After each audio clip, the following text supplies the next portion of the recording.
Hey, Who's supposed to be the host? Dude, thank you. no, who is it? Jamie, right? Yes. All right, I'm gonna make you host, okay? Okay. And then you can you can do screen sharing or whatever, okay? But Yeah. what's important Sounds now is just letting people in. Okay. All right, good luck. Have fun. I'm gonna mute on this side. Let me know if anything goes weird. Okay.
Hey, everybody.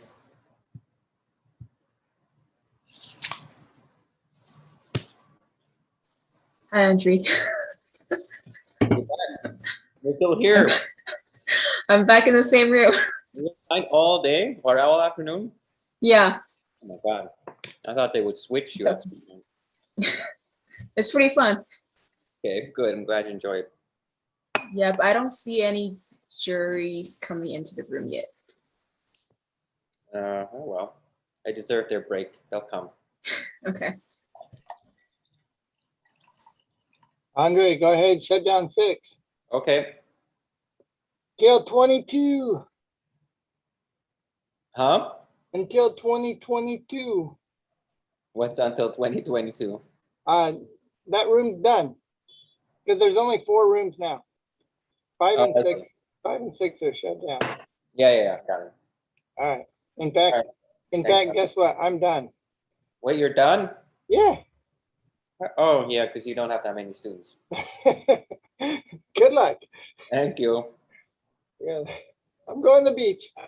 Good, good.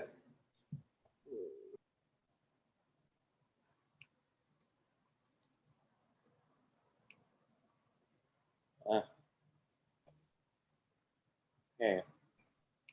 It's all done.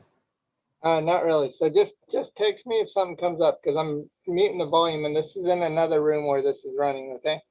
Okay, that's fine. Jamie's like here all day. Did you make me co-host yet, just in case? Yeah, let me do that now.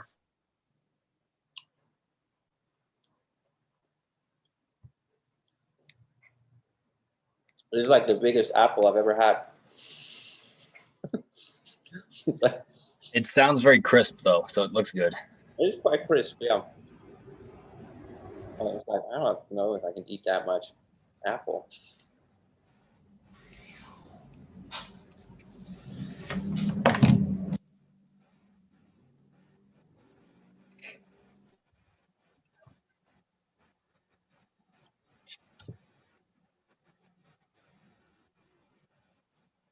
Hi, Manyan.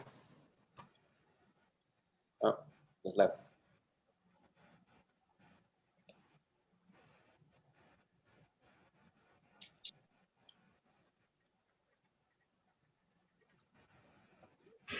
Hi, Manyan. Hi, Is that how I pronounce your name? it's Manyan. Man. Close. Hi, Rob. Hi, how are you? Good, how are you? Good, good. Hi, Rob. Hey, man, good to see you.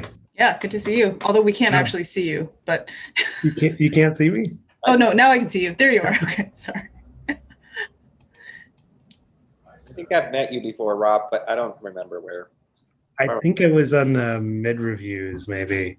Oh, okay. For yeah, maybe I don't know.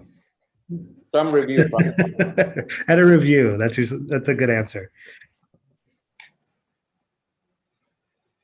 Thank you for joining. Absolutely. We're just gonna wait. We have also, let's see, supposed to come here. Michael Prare and Aaron Newbert. Oh, he's here.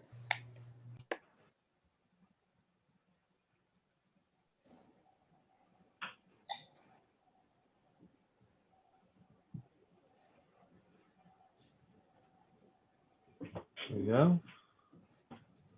Hi, Michael. Hey guys.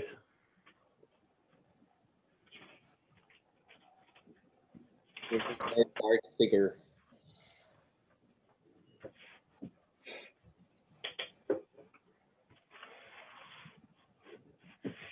Oh, there you are. Okay, my screen a little bit. Great.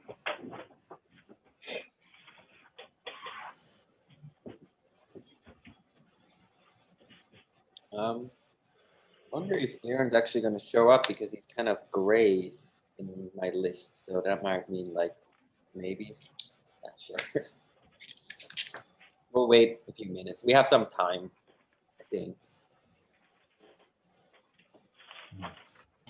Are we starting with your section, Yes. Andre? Okay, great. So you'll have 2 students of my section, Jack and Jackson. Okay, And then you'll have 2 of Wendy's. And you great. will stay here. We will bring Wendy to you. But you will have to get into a different concept board when you get to Wendy's section. Right. And then there will also be screen sharing within the concept boards, right? Okay. So the concept boards are the students' stuff that we're reviewing? Yes. So Oh, cool. So I can let look at me it on here. if you don't have it, I'll just post the link in the chat. I see it in the email. Okay. But that Jimmy would be also just fine. posted a link. Great. Thanks, Jamie. And those are in order, like Sarah's first and Emma's next? Or I No, look at you'll have Andre. to open up the Andre concept board. Ah, okay. And then that's for Jack and Jackson. And then when Wendy comes over, you'll have to open up Wendy's concept board. Cool. And maybe we'll get started since Aaron might not show up. Some of these panel has like 20, it has like 5 jurors. I wonder what, it's a little lopsided, but maybe I don't know. I'll text, maybe somebody else will come over. I can't believe this is the class I taught first year too.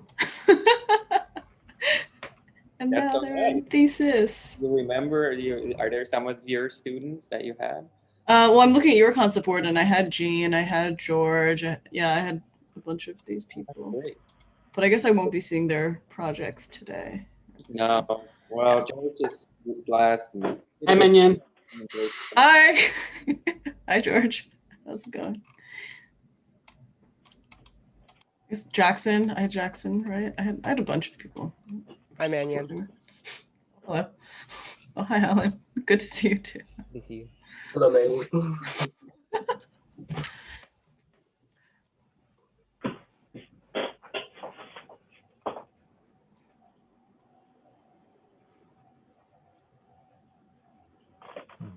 Just I click on guest area.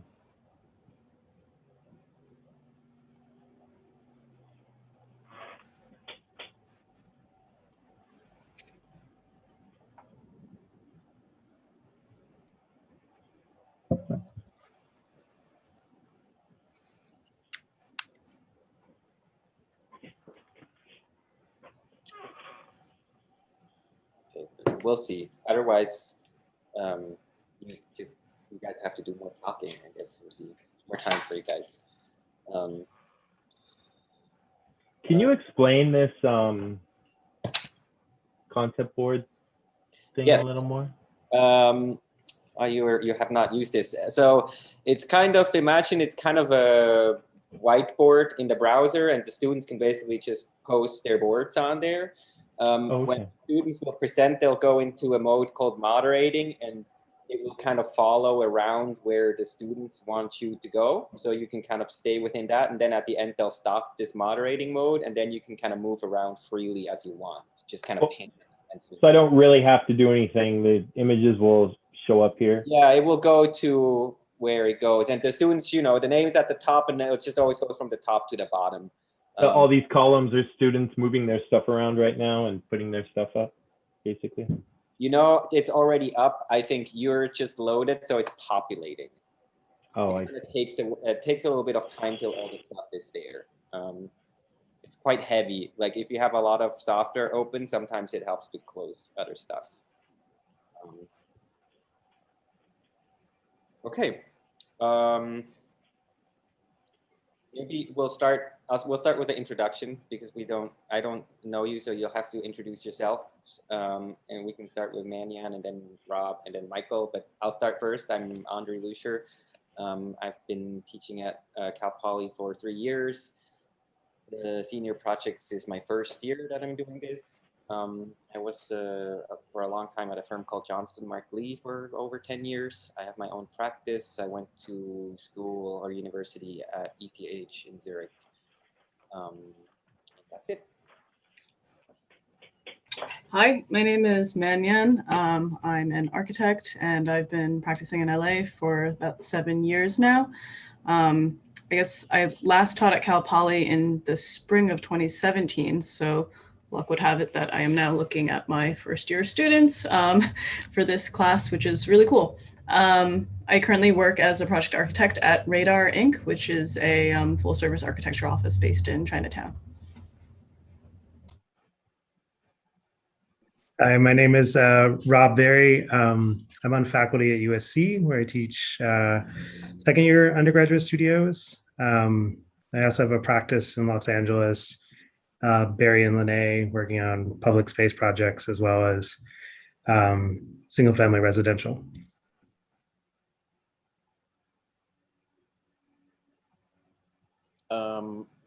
One second. Let's see. Who's team 001? You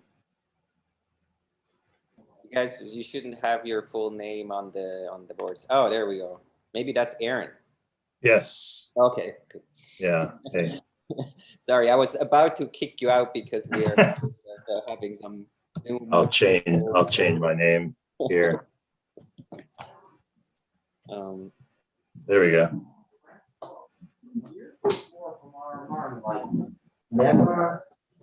We were just doing an introduction, and I think Mike, if you don't mind introducing yourself. My name is Mike Poirier. Graduated from Cal Poly Pomona in 1996, maybe even 1995. Who's counting? And I've been in LA working ever since. I have a firm called Poirier Design, but these days I'm also half-time working for Roman James Design Build. It's like a design build construction company for high-end single-family homes. So I'm the architect of record for Roman James Design Build, but I'm also the architect of record for my stuff too. Okay, nice. And then Aaron, if you could just introduce yourselves briefly. Yeah, sure. Aaron Newbert's principal at ANX in Los Angeles, and I am also adjunct associate professor at USC. Great. Okay, cool. I'll give a brief introduction to the studio. Basically, it's their thesis. We call it senior projects. They had one semester of a seminar where they kind of research about site and program and precedents, and then this semester it was a design studio.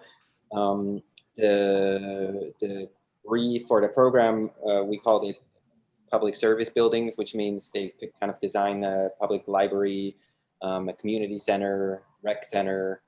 Some people have a fire station kind of built in. There's also homeless services, and some are mixes. Some projects are like full on just a public library. Other projects are maybe a library and a rec center combined. The site is on 5th Street in downtown LA between San Pedro and Central, so heart of kind of Skid Row, but a little bit east side of downtown where it's a bit more industrial. The buildings are a bit lower. They had 5 sites they could choose from, the students, kind of freely. They were mostly empty kind of parking lot sites. The buildings were supposed to be around 60,000 square feet, and the site's roughly 10,000 square feet, so they would max out the RFA of 6 to 1. The parking in downtown, we kind of said like you can provide parking, but you don't need to. It seems the parking regulations are more flexible these days in downtown. So the sites are also really tight to actually bring parking underground. So the students that did provide parking, mostly it's like an automated kind of parking system. So it was not a big part of the design. Last thing, we are also streaming on YouTube live. So it's kind of a very public display. So, friends and family and everybody of students might be watching as well. So different than our kind of private studio reviews usually. Any questions regarding the project brief? Okay. Is there a like Google map or any sort of like master site plan that shows where the sites are relative to one another? No, but each student will show you a site plan kind of in the larger context, and all the sites are along 5th between San Pedro and Central. So it's not a very, like, 5-6 blocks. I see. Okay. And then I'll share the screen, and then you guys should be able to see the concept board. And the modus is there's half hour for reviews per student. 10 of those, 10 minutes of the half hour is for the student to present. And we have to be pretty tight with cutting it off so we don't overrun. And our first student is going to be Jack Hamilton.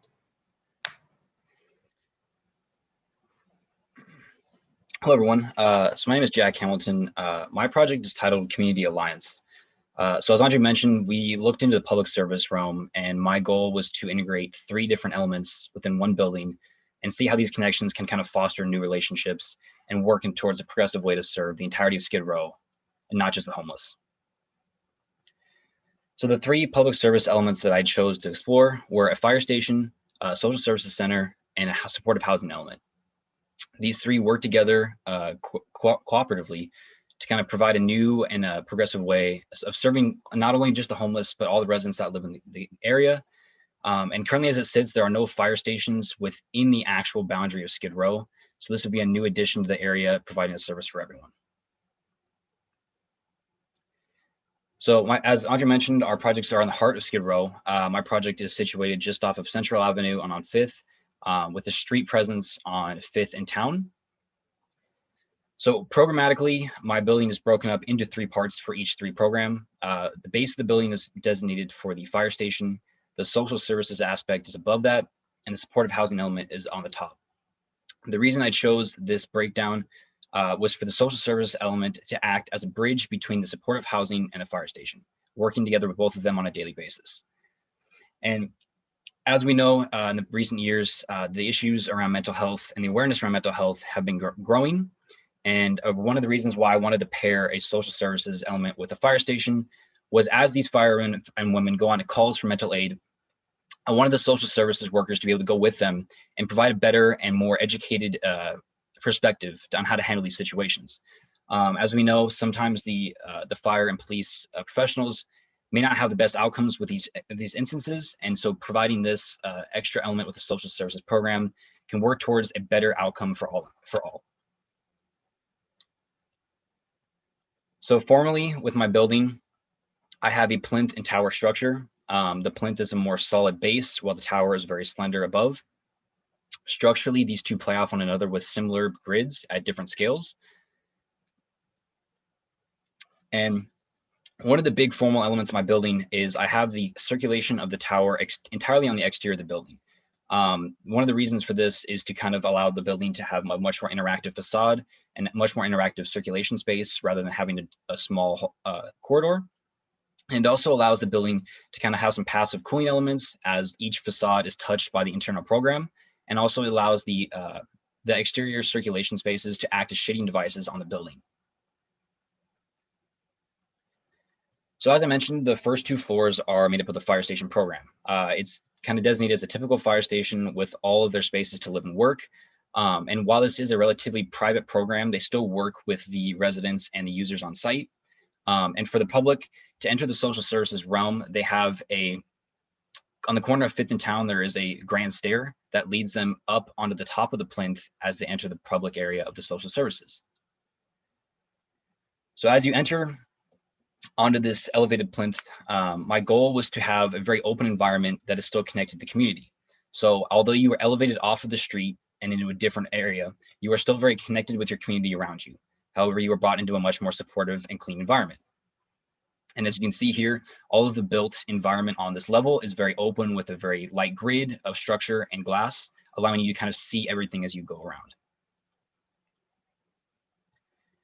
As you go up further into the building, into the social services area, It is mainly a very open, typical floor plan of office spaces that allows the social service workers freedom to kind of do what they need to do within regards of working with the residents above and working with the fire station below, as well as their typical daily habits. So looking at the supportive housing element above, there are 4 floors of housing that are broken up into 12 units. These units are all short-term temporary housing. My goal with this is to have the social service workers go out with the firemen and women and kind of interact with the community. And as they find people who can benefit from short-term housing and constant collaboration, they bring these people back onto site and have them live here for a short period of time while they work with them to get them back reintegrated into society. So in an effort to kind of bring this outdoor open collaborative space further up into the building, I have a mid-break between my housing floors of a very open floor plan, which acts as a more private outdoor space. This space is a more private garden for the residents themselves and allows them to kind of come together, meet one another, and foster new relationships as they're here all trying to learn and heal. And as you can see on this right perspective here, as you walk along the sides of the building, you are able to constantly see the context and the community around you as you circulate through the building.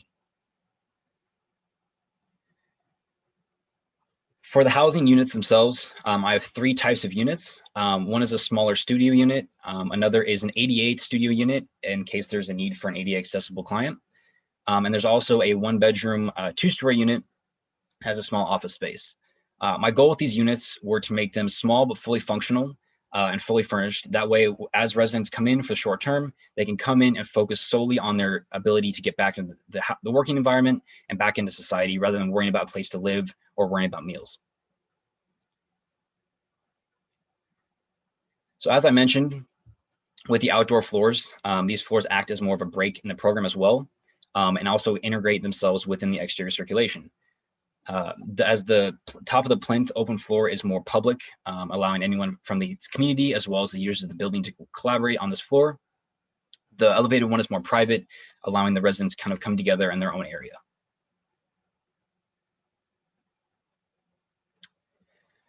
So looking sectionally, I wanted to also bring this idea of connections through the interior of the space. So I integrated much higher double height or triple height spaces into the different program areas.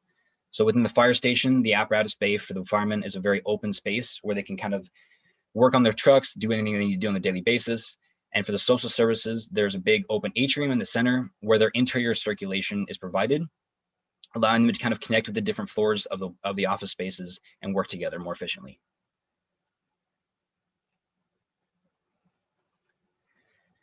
So with the exterior circulation, the 2 main focuses for me was to for the first one was to kind of collaboratively work with the users of the building and kind of have them form relationships with one another. Instead of having just a stuck circulation core or a stairwell, I have the stairs externally placed on the building and allows you to kind of focus on a pathway and experience as you go throughout the building. So as you move from floor to floor, you are constantly engaged with both my project and the community around you. This allows you to meet new people, see new experiences, and kind of have a different perspective as you walk through the building. And it also was an effort to kind of show what my project is trying to do to the community. So as you walk down the street, you were able to see the people moving through my facade and moving across the building, interacting with one another.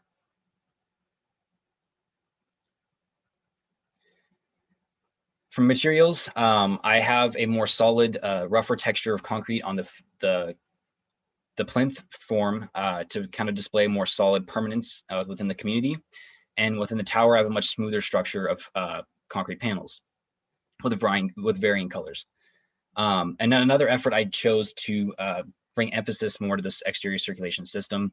I have these light corrugated concrete panels that kind of span the walkways as well as the stairs.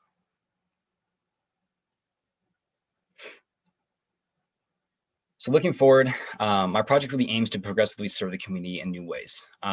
As we kind of encounter new social issues on a daily basis, my project works to kind of encounter these issues and work towards a better future for not just the homeless community of Skid Row, but the entirety of Los Angeles as well. Thank you.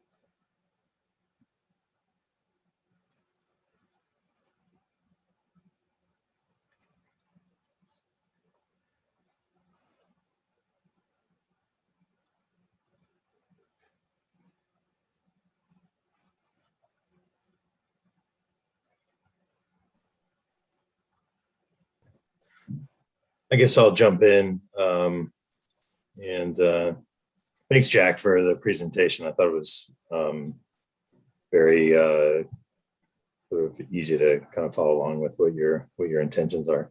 And obviously, what kind of the issue you're trying to tackle is, no question, one of our city's most kind of important topics to be looking at. So it's great that you're taking this on. I think it's really difficult because it's about policy, it's about finance, mental health, so all these things together, even one alone is, I would be, challenged to kind of deal with it. So you're kind of taking them on sort of simultaneously, which I think is interesting. It's also about fire rated buildings and egress and things like that, so there's a whole lot going on here that I think you're very brave for kind of looking at. And with that, whenever, in any of our works or any student work or things that I see, I'm always looking for how one takes those inherent challenges and conflicts and sort of weaves a story out of those, and so that it maybe doesn't solve the issue, but it helps to clarify and sort of represent. And I think in some ways, a architectural project, that's the best it can be, right?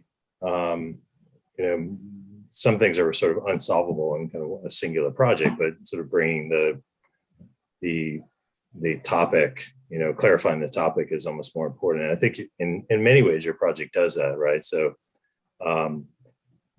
by sort of expressing the intention and section for those two types of social services because obviously being a fireman is a social service as well, for those to kind of be in conversation. I wonder, and then kind of what I was looking for is how do you, in section or in kind of massing, how do you articulate that collaboration, right? Or inherent conflict? How is that expressed? And so as you started talking, that's what I was sort of looking for. I think the plans are well done and well executed, but I was sort of looking for the moment where that challenge presents itself, where it can't be resolved in a way, and you're okay with that. You sort of accept it, and then that becomes this celebrated moment in a way. And I'm not sure what that would be. And I was wondering, like, is that where? So when my office is across the street from the fire station in Silver Lake, and whenever the firemen are coming and going, it's a huge production, both ways, right? And so now you're adding a whole nother team to that journey, right? So I don't know if they have their own vehicles or they're riding along in the fire truck, but like, how do you take a kind of office worker and a fireman, which is essentially like a Marine or something? These are a different breed of person, they're insanely brave and courageous and physical people versus a office worker. How do you put them together, and how does a building facilitate that overlap? So those are the kind of things I was looking at. I don't know that you've gone there, but that if there are moments like that, it'd be interesting to see. I like you're trying to do it as you move up into the building by creating these social spaces. It seems like those are more about sort of calming situation, but a fire truck leaving a station and arriving is not a kind of calming moment. And so I kind of look for, how to emphasize that drama in a way, or how the building sort of reacts to that. So whether you're trying to accentuate it or you're trying to mediate that condition, is sort of something that I was thinking about. But I think it's a beautiful and thoughtful and careful project. I would just look for that moment where that collision happens to be expressed somehow, experientially or formally or materially or what have you. So yeah, I think that's thank you, by the way. That's one of the kind of main instances I was trying to figure out how to solve, especially with the fact that the firemen work and live there as well. So the space has to be very private for them. I think that's the one spot where it's hard to kind of really bring those two programs together, like you said. Yeah. So I think with the kind of integration of these open spaces, I try to allow for like a general and open common space for the two. But as far as like the further integration, I think that's the one area that is very hard to kind of master, as you said, with kind of bringing these two very different programs together. Maybe I'll jump in there because I had some similar maybe observations in a slightly different way to Aaron. One of the things I noticed as you were talking about your plans, Jack, is you referred to them as typical plans quite a bit. Typical firehouse, typical housing, typical office, which I think is quite interesting to think of those as kind of typologies that have tried and true organizations as a starting point, right? So that you're not necessarily reinventing those parts of the program, or at least how they operate independently.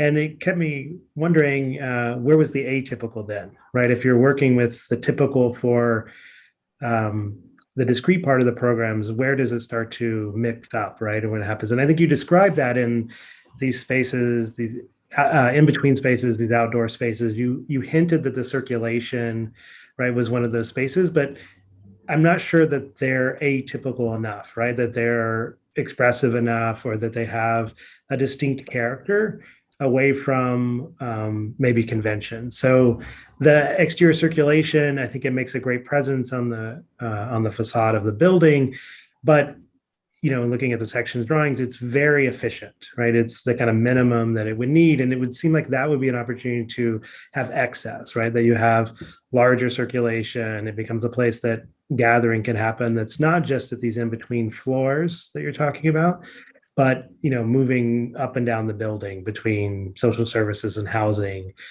Someone might be encouraged to take that walkway, right, and maybe bump into someone that they're working with in that instance. I think the spaces in between also become an opportunity for that more expressiveness, because they're exactly the same floor to floor height, right, as all the other spaces above, right, and sort of opening those up, giving them a character, giving them a kind of greater expression to what maybe happens in that space. I was also, maybe carrying along some of the comments Aaron was bringing up about dealing with the kind of constraints or conflicts that would happen. I completely agree, thinking about how some of these spaces might be a buffer for noise, right? That the in-between space might be heavily planted or reduce that kind of sound isolation from things above.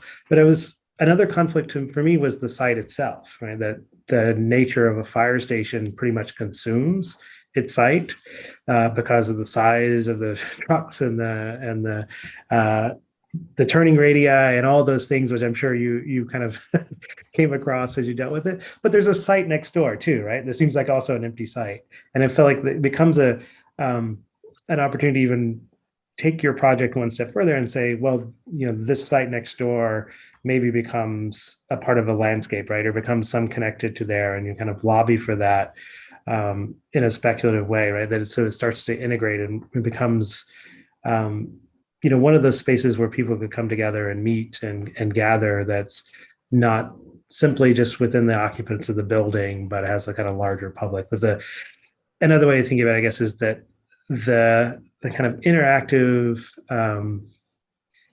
meeting of different services that's happening in this building would have a space to kind of spill out and become even more public, right, in that space. That's very interesting. Yeah, I was looking at that site early on, and I was thinking about, I wanted to have it a bit very, very open, as you kind of suggest, as a spill out space. We were told kind of that to assume that it might be a 6.1 or 6-to-1 FAR in the future as well.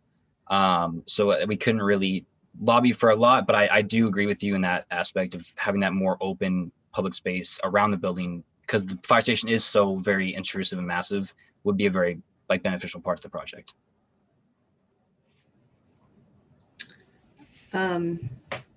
So thank you for your presentation. It was, to echo someone else, it was very clear and very tight presentation.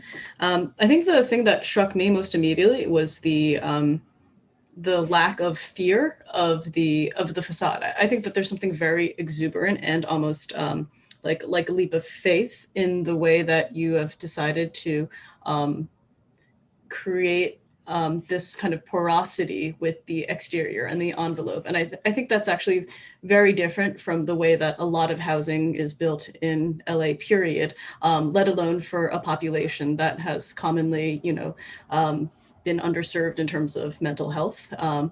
To that end, I wish that the exuberance of the expression of the circulation on the outside, sort of to mirror Rob's comment, also took into account the fact that a lot of the people who are in this underserved community have different, physical capabilities as well.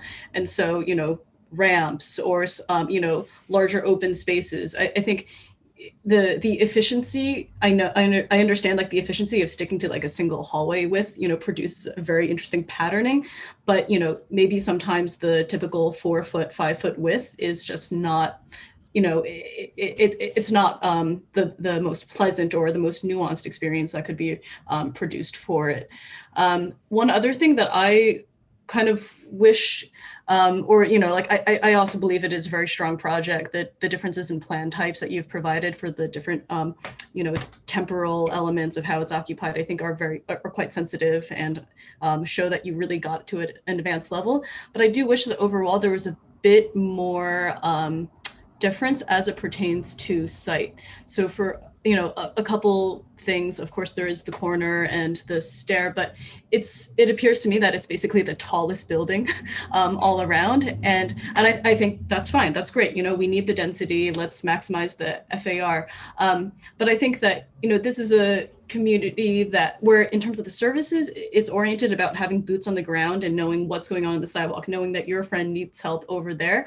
So what does suddenly lifting all of that up, like lifting the eyes and the ears of a community that knows itself, do when you have placed them so high up?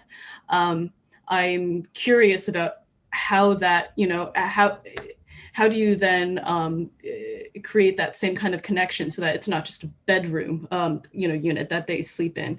In addition, the third floor garden area, where is that oriented? That's oriented to the south. And so it's really hot, so, how do we provide the deep, crucial shade that people need in LA? And like you've created, by virtue of the form itself, you've created shade, but how is that oriented with respect to northwest, east, and south? The last comment I wanted to make is going back to the exuberance and the confidence you have in the lives of these people who are occupying the exterior corridors. It made me think about like the inner life versus the outer life, both of a building and also of the people who occupy it. And so I think that there's very, I really appreciate this transparency you have about the tectonics of the building, of how it's supported with the column grid. You're expressing, a lot of the, the floor slabs as they're held up. And that's almost like the private life of the building is exposed, as is the circulation. I wonder, if you developed it further, like thinking about the mechanical systems and like all of these other building systems, like how else do those get expressed on it? On the other hand, when you think about the private versus the public life of the inhabitants, the confidence is that, they have this public garden space, there's a lot of openness, and then the private life is within the units. But I wonder about, what about the in-between? What about the semi-private, the semi-public, the moments when they might not want to feel as if they're on display, and how do you accommodate for that difference in sentiment when they're going about their daily lives? And I think that would also ring true for the functional office spaces too, for the social services. How do you support the support in a way that's beneficial for everyone, for like a very healthy mental ecosystem?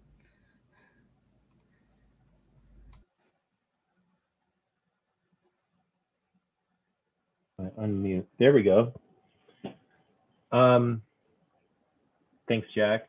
It's very competent project, like your bathrooms and your closets and your stairs and everything is like so totally worked out. One thing I really agree with Aaron about the floor plates just kind of being uniform throughout. And I also thought, when you see the overall 3D of it, I feel like it could have used a more romantic, sellable image. Because the image it's just a one image, right? But the one image at the end of at the bottom of the presentation, the 3-dimensional from the street view, I feel like if you can capture everybody with that kind of commercial sales of the overall look and express some of those materials a little bit more in this view, and maybe give it some harsher shadows and some harsher perspectives, it might sell it more. I think, we're going off of descriptions more than the images we're seeing. Because when you look at the image, it just kind of looks very uniform on every level. But when the description in the plans is very different in every level. And I see in some of your diagrams, you have different materials, wood, you have concrete, you have blue concrete, stuff like that. I think those levels could be expressed a little bit more. I think you could sell it a little bit more. I think there's also some interesting geometry when you look at the 3D of, I actually really like grids. And there's been a lot of going away from grids in architecture in the last 20 years. But it's interesting that you've taken a grid, which is a very, very regular thing, but then you have played with it here and you've played with it there, and then some of the stairs connect here, and then some of the stairs connect here, and then some of them interplay there. And so there's a lot of subtleties to this when you really start to look closer at it, which is hard to see in the rendering for some reason until you kind of zoom in and you kind of look a little bit. You start to see like, oh yeah, no, wait, there is more to this than just a straight grid office tower, and I think it's your job to kind of show that to us in our face a little bit more instead of having for me to discover it, right? What else? I was responding. Oh, now everyone's mixed up. Rob, there we go. Rob's comment about the housing being kind of typical units and then plugged into a grid. It reminds me of Metabolist or something like that, because you've taken this standard unit and plugged it into this tree. But you do have certain units that are 2 stories, I can see, but it's not that evident how people would interact with each other.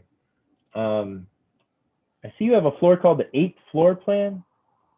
Is there a garden on the top floor, or is that the second? Is that like there's 2 more floors above it of housing, right? Yes, yeah, it splits the 4 housing levels. So it's like in the exploded frontal axon, you can see that it's on the elevated, but there's 2 floors above it.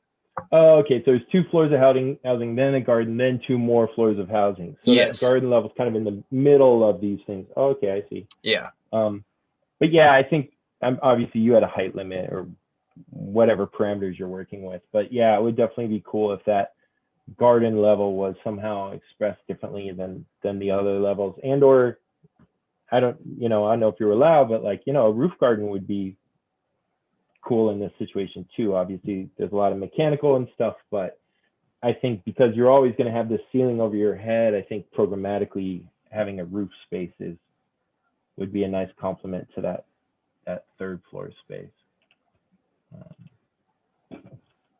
I think that's it for me. But cool project. Thank you very much. Okay. Well, we're kind of there time-wise. Unless there's some last comments?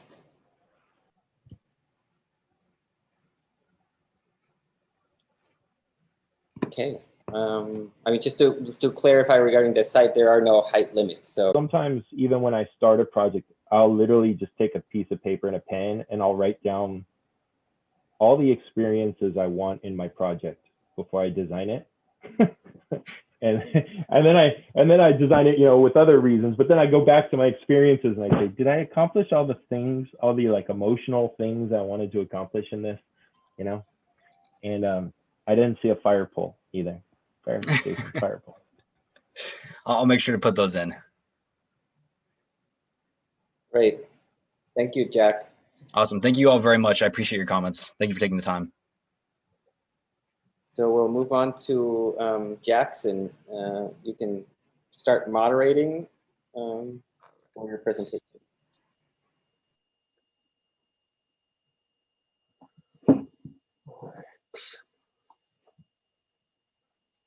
So my project is called the Connections of Skid Row. In Skid Row, buildings and facilities dedicated for communal activities are often scarce in both size and quantity. In terms of communal space, Skid Row offers just 2 public parks for all the residents. Most of the buildings within the area also have this closed off and almost exclusive feeling. So by adding a recreational center with the supportive housing and services in the center of Skid Row, my project aims to help facilitate community in this dense urban environment by focusing on creating an open and inclusive built environment for the residents. My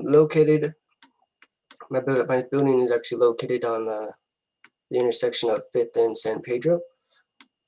It utilizes a concrete structural grid that begins to open and almost expand around these major public programs, such as the here and here, and then also the passive egress within the building here and here.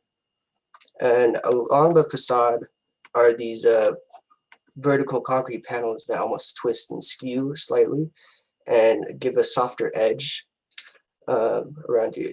Give a softer edge to the exterior while helping with the shading on the interior. Colored concrete is also used throughout the building to create different experiences on individual levels, while also distinguishing each floor based on its program.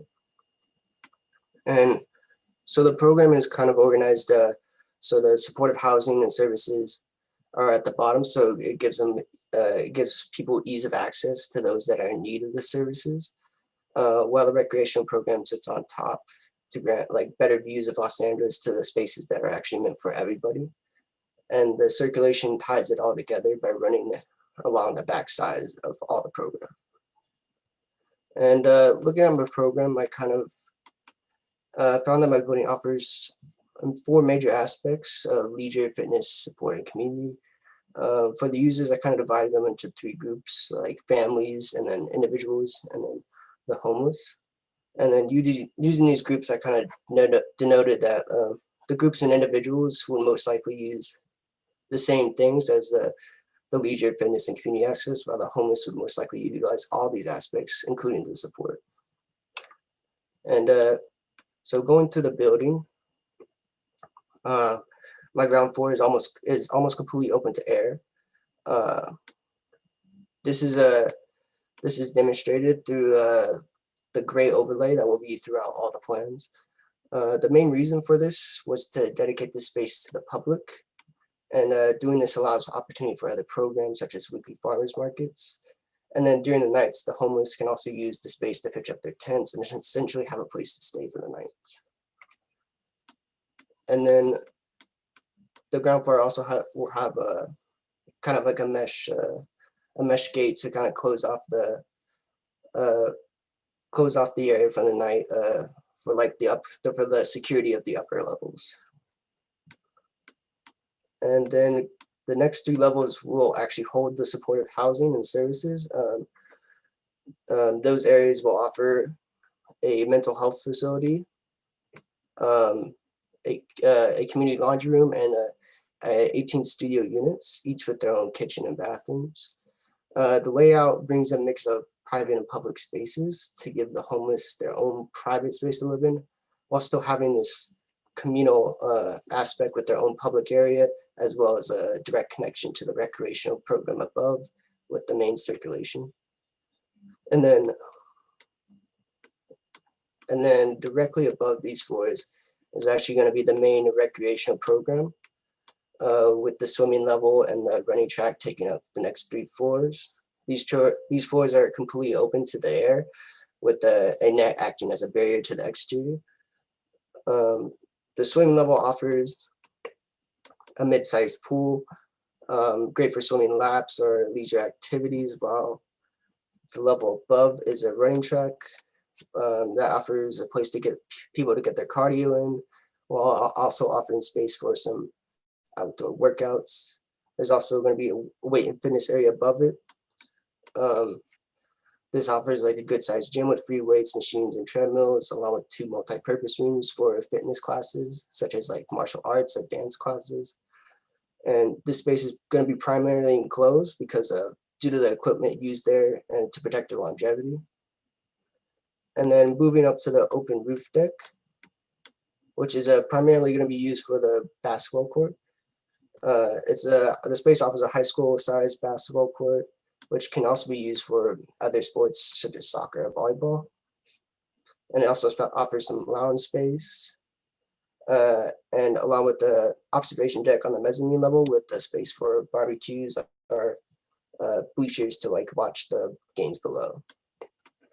And then going on to the elevations, it really like shows how these major public spaces, such as like the basketball court and the swimming pool, shows how they kind of become these interruptions in the grid to help highlight them on the facade. And moving on to the sections, it really this demonstrates how these spaces are all truly connected with how I was saying the main circulation, as I was talking about earlier with the program, and then also the introduction of a light shaft that runs through each floor with section B. This kind of adds the communal aspect because by having each level give up some of its own space to provide lights in the next. And that's my project. Thank you.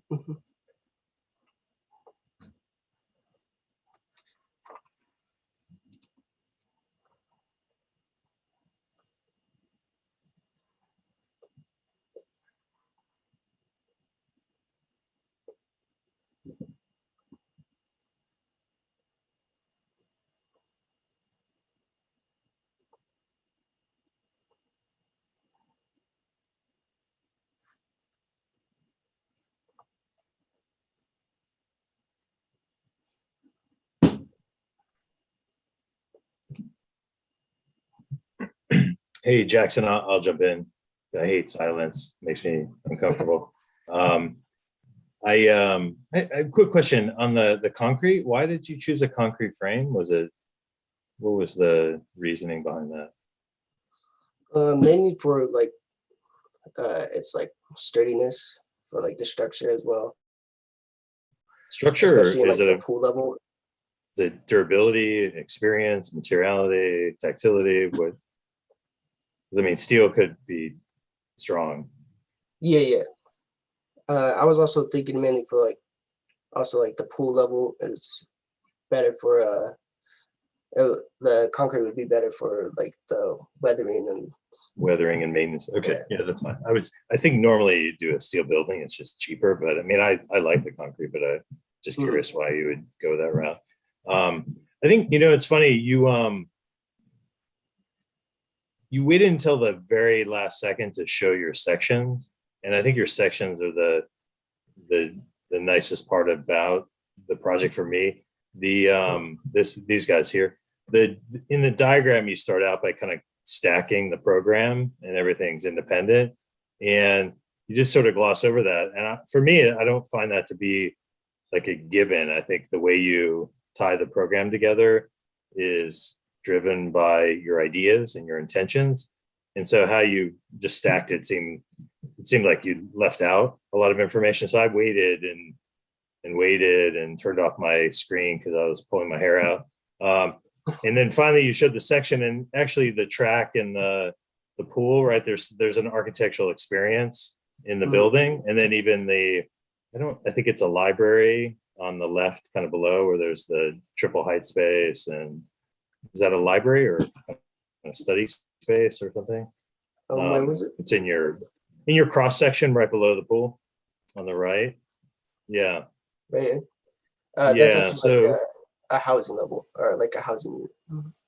right, but it has some kind of social aspect to it because of the spatial and the programmatic overlap. And so I guess what I'm getting at is like, I didn't believe you had a project until you showed me this section. And so I would encourage you, like right out the gate, let us know that something cool is going to happen at some point, like something interesting, architectural, programmatic, spatial is going to happen at some point.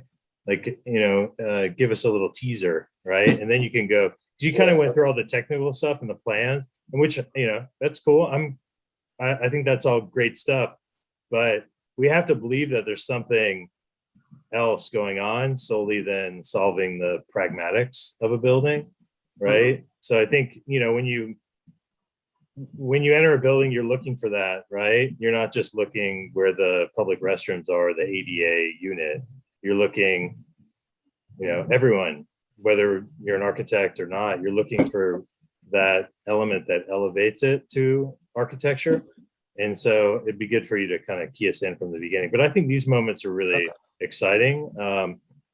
And the idea that you're swimming and that the tracks runners are looking down and moving past, right? There's a dynamic to the architecture in that. I think those two moments for me are the strongest, maybe this image and the sections. I don't know that the building facade captures that. I don't know that any of the plan moments capture that. I think it's really just found in those sections. And so I guess this is the perspective of that triple height space, right? I might have slid to the left and shot the rendering so you can see up and down at the same time or something like that. But yeah, so I think for me, I would just encourage you to emphasize those moments that make it a special piece of architecture, and let the pragmatic structural planning ideas serve the architectural ideas rather than the architectural ideas are just sort of buried within this.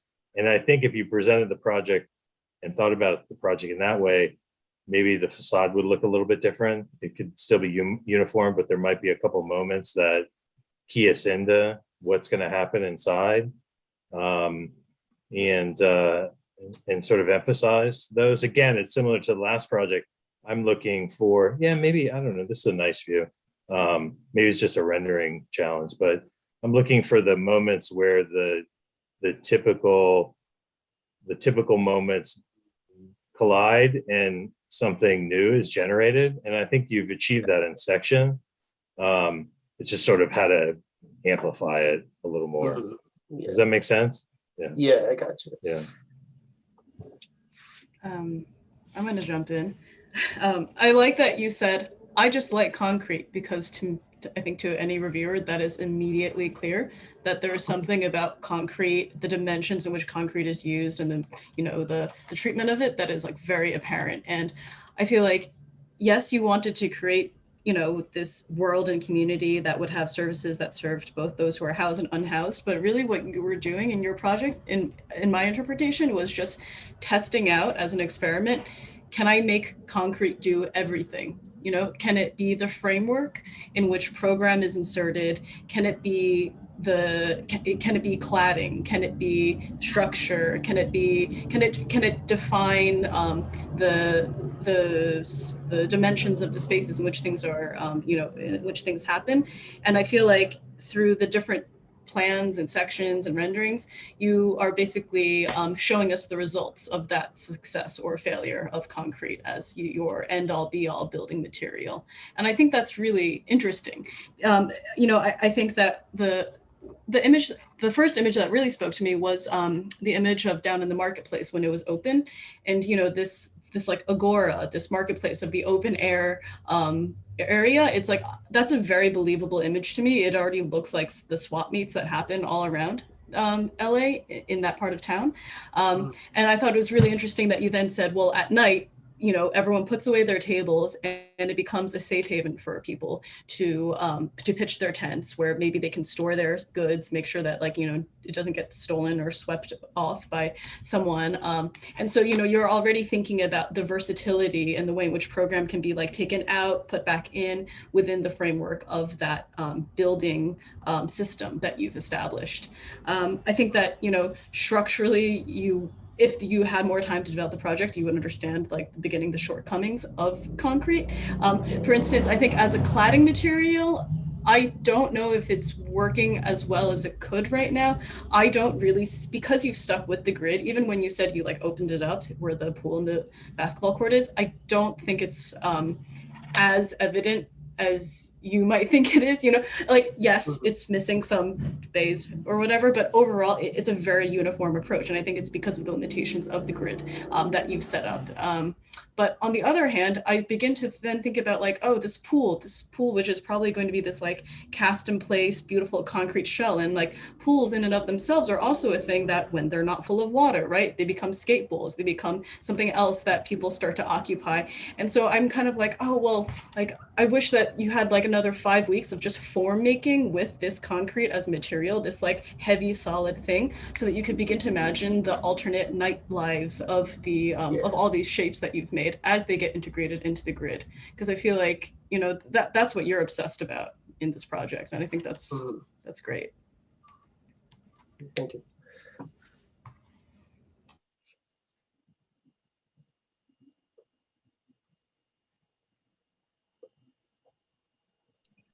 Maybe Same I'll go jump for in. the stairs, by the way.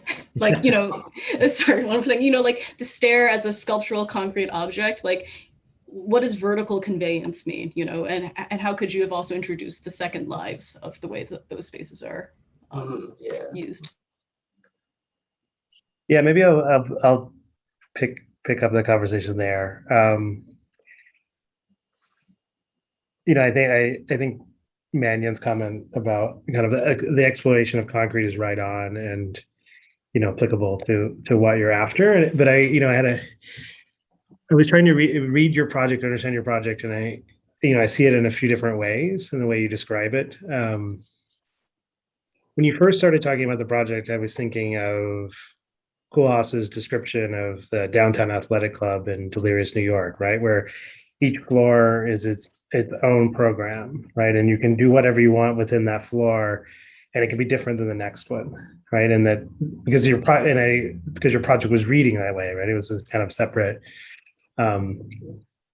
spaces there. And then as you got in and I saw more of these renderings, I started thinking, well, it's actually not that at all. It's more like a ruin. It's more like it's almost like you found and inhabited this existing concrete structure.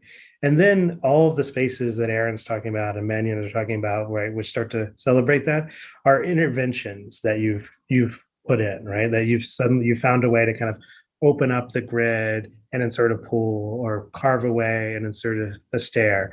And even if that's not the reality, right? Like it's a completely new structure, that narrative of what is the kind of grid as a kind of found or adopted or sort of a kind of accepted concrete structure, and the spaces that you're then inserting and are kind of intervening with that becomes, at least procedurally, could become a way of thinking about how do you express that difference between concrete as frame and structure versus concrete as sculptural element versus concrete as kind of cladding, right? That it could be a way that makes sense. And then that to me started making sense of the fact that so much of this was open air, right? That so much of it hadn't been enclosed because it had been kind of stripped down to its structure and then kind of reconsidered based on your new program. And in some ways that maybe would give a way to get into the project and get beyond the kind of pragmatics and think about these kind of formal explorations and how they might be more discrete, or they might just be about kind of opening up a floor or a series of floors that would start to reveal the structure and peel it away and start to understand it in that way. Yeah, that's a really interesting way to look at this. Well, I think it would be, in some ways like the rawness of the concrete that, maybe that would find appealing, where it's kind of rough and it's kind of found and it's maybe not intended to be exposed, right? But it is done so anyway, as opposed to the kind of pristine quality that some of the renderings suggest, right? Where it's like perfectly cast, smooth concrete, something that is purely structure and playing off those textures. And it also would then allow you other materials, right? Like you're not limited to set up that strategy.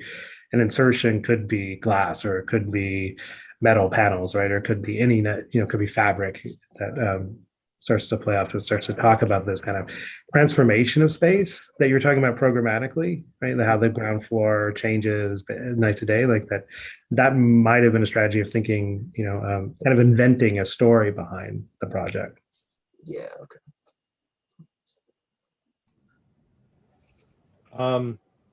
I think also I agree with Aaron Newbert on this, that when you see the section, it's a lot more interesting than what happens in your elevation. It's almost like your sections could become more of the elevation. You don't have to have the strict grid. I think at the beginning of the project, you have your grid, and then you could start to remove items and alter it and work with it based on your program. Also know, and I know this is maybe too advanced at this point, but your lighting in every, well, maybe it's not every view, but your lighting, like let's say in the market versus the pool, it's the same kind of circles in the middle of the grid.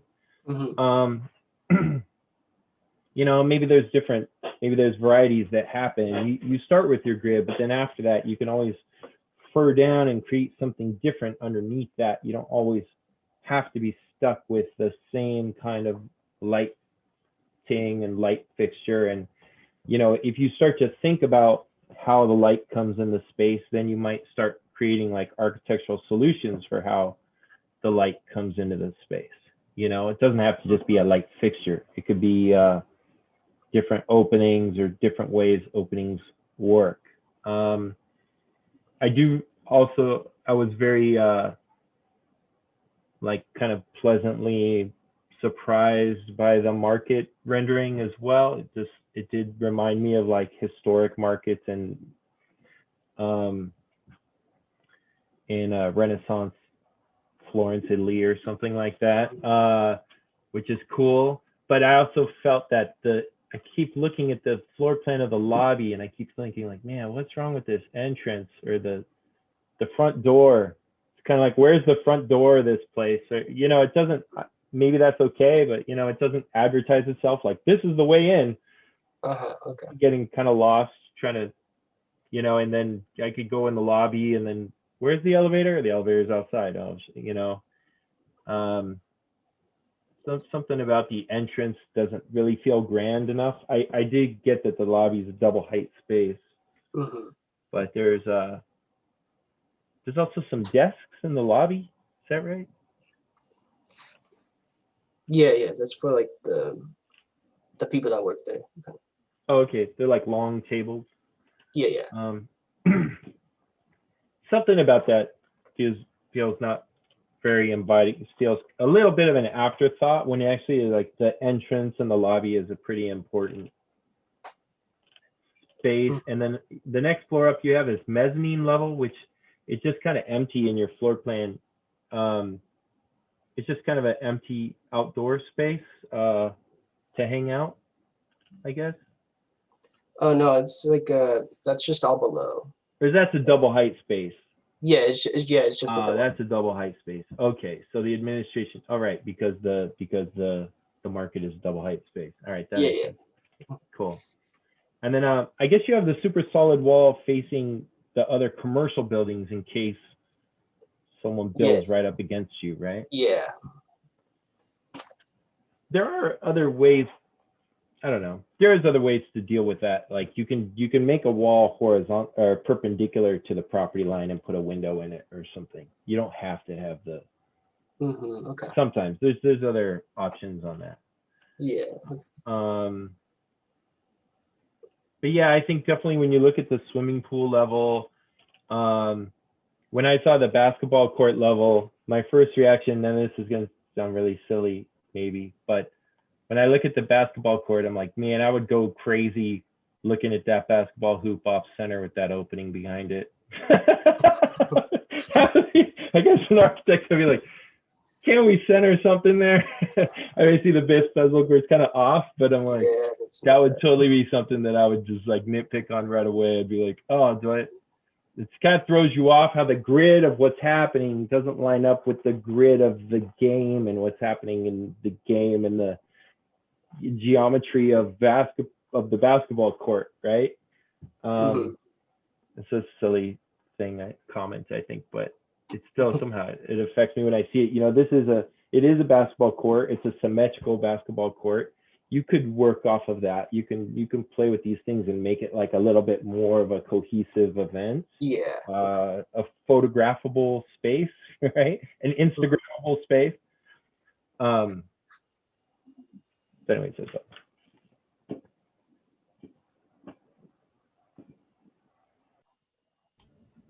I feel like, Rob, your comment about the ruin is really apt, but I also feel like it's a ruin of like a 1960s office building built by some brutalist architect, like, or an architecture school even, like it kind of looks like USC. That has then been like scaled up and like infilled with leisure and fun. I looking at your floor plans a bit more deeply now, Jackson, I do feel like there's something very peculiar about, say, like the pushing of all the services and all of the like the back of house stuff literally to the back of the plan against that one facade. It's almost like you could mirror your entire building above again, and then it would all be like serviced in the same way. And I get that you've like basically pushed all these things to one end because of the big open areas that you're trying to produce on certain floors. But I also wonder if, you know, your other, like in terms of this like efficiency space planning exercise that you've done where the housing is, whether you could have also taken more advantage of that like very strong space planning move of putting all the services up against the back. You know, it's really like not a grid in that situation where it's definitely not like a homogeneous field, and because of the way that you've basically privileged all this like back circulation and the stairs and the core and all of that. So, you know, I kind of wonder like what would have been like for each of these units to really just kind of like latch onto that spine of stuff, you know, in a different way that feels highly specific, the way that the basketball and the swimming levels do. Okay. No, I think. Go ahead, Marian. Oh, and I was just going to say, like, you know, I do think that there's something very like beguiling and weird, and maybe it's disconcerting about the basketball court level. I know that like someone who, like some of my friends who are like terrified of heights, for instance, would just like only stay on the left-hand side. And, you know, and never migrate to that. It's so funny how like you've taken this thing that's like technically a grid or homogeneous, but actually created very polarizing edges to each area. Well, yeah, I mean, I think, you know, back when Manuel, when you were pointing out the plan, there's something about the two spaces that run sort of perpendicular to the long axis that are gray and have the circulation, not on the special floors, but like on those floors, right, where the repetitive floors that, you know, suggest that this kind of repetitive horizontal layout you could use those spaces to produce smaller moments of sectional interaction between the floors, so maybe within the housing or what, you know, the different programs, so you're not just relying on like the big moves of the pool or, you know, the spaces, but in the stairwell, which could, you know, your circulation and your back of house could be kind of aligned with some of these spaces where they become these kind of breaks, you know, and a kind of provide a rhythm or a sort of staccato rhythm along the project, which would break up the floor plate, allow to have localized moments of connection, visual connection of air in between. It might also then say that some of your programs aren't just horizontal stacks, but think of them as kind of vertical pieces, right? They're kind of 3 or 4 story units, and they start to act more volumetrically, as opposed to, you know, a kind of series of horizontal slabs, and use that, use that initial move to help organize some of the more sort of workaday parts of the project, and leverage those, right, to create more of these kind of interactive spaces. Because I agree, like the pool with the track is great, but what if I'm just in the housing, right? Could I also get a view down? You have that in the section on the right, I think. But I think this could be more deliberate, you know, and maybe more tied to that organization of how you start to use the grid and divide it up and interrupt it, right? Or produce a different rhythm. I think that's what, you know, I like Manu's comment about if you're playing basketball on the roof, that you're going to stay on one side, because I would, like, I wouldn't, and it would completely change the game. Like I would like, I'm not going on that side. I'm only going to play on this side, it'd be done. But like that, when you could do that organizationally too, right? That these interruptions you have give you cues on all different levels of the project, how you might start to um,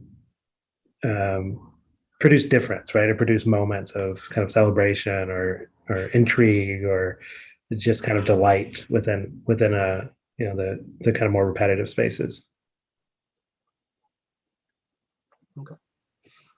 I also noticed in this project as well as the last project, there's some doors you want to be seen and then some doors you don't really want to be seen. And I noticed like my first reaction on this when I was looking at the housing, there's some there's like 4 front doors facing the ping pong tables and the pool tables and stuff. I could see living there and being really annoyed by the people having fun by the ping pong tables or something. So sometimes you feel like, sometimes it'd be nice to have the entrances to units like on your other level where the entrances of the units are off on a hallway, but then the public space is just the public space and that's it. And also like same thing with bathroom doors. I have like a weird fetish about hiding bathroom doors or going around a corner than a bathroom door, particularly in like public buildings, even more so than single family homes. Like you have at an airport, you know what I mean? You kind of have to walk around something to go in the bathroom instead of just like, here's a door and when I open it, you're going to see the sink and then it's going to shut again, or you're going to see the toilet and it's going to shut again, you know? So these are all like little things you can get into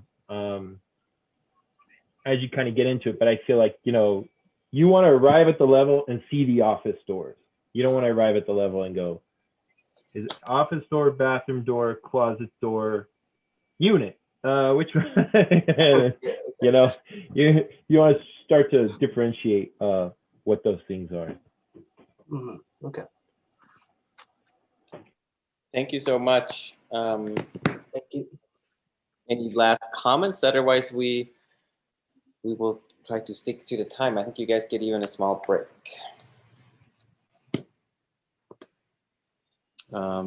And we, let me see, Sarah just texted, they're about to wrap up also.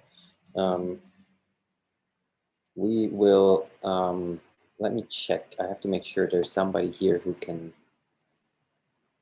manage the Zoom. Jamie, are you still here? Yes. You're good. You have managing powers.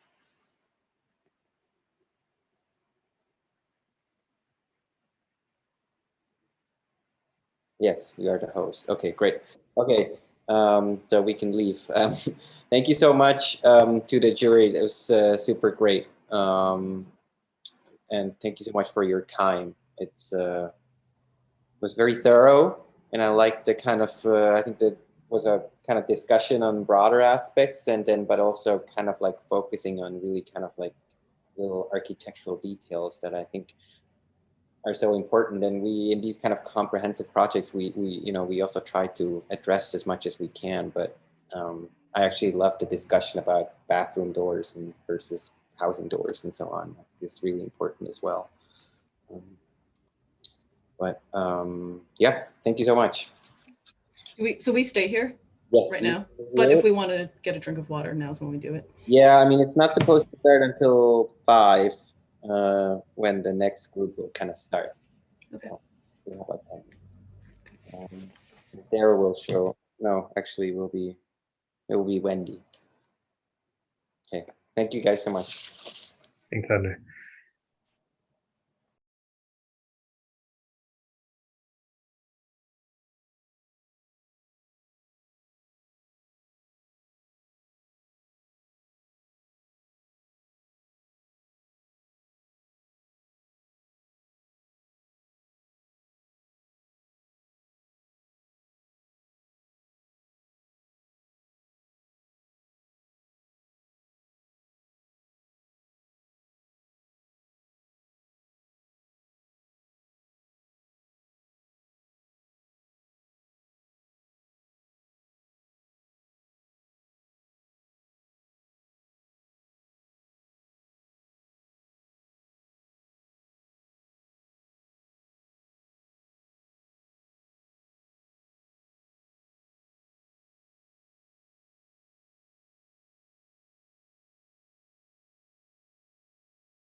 Hi, everyone.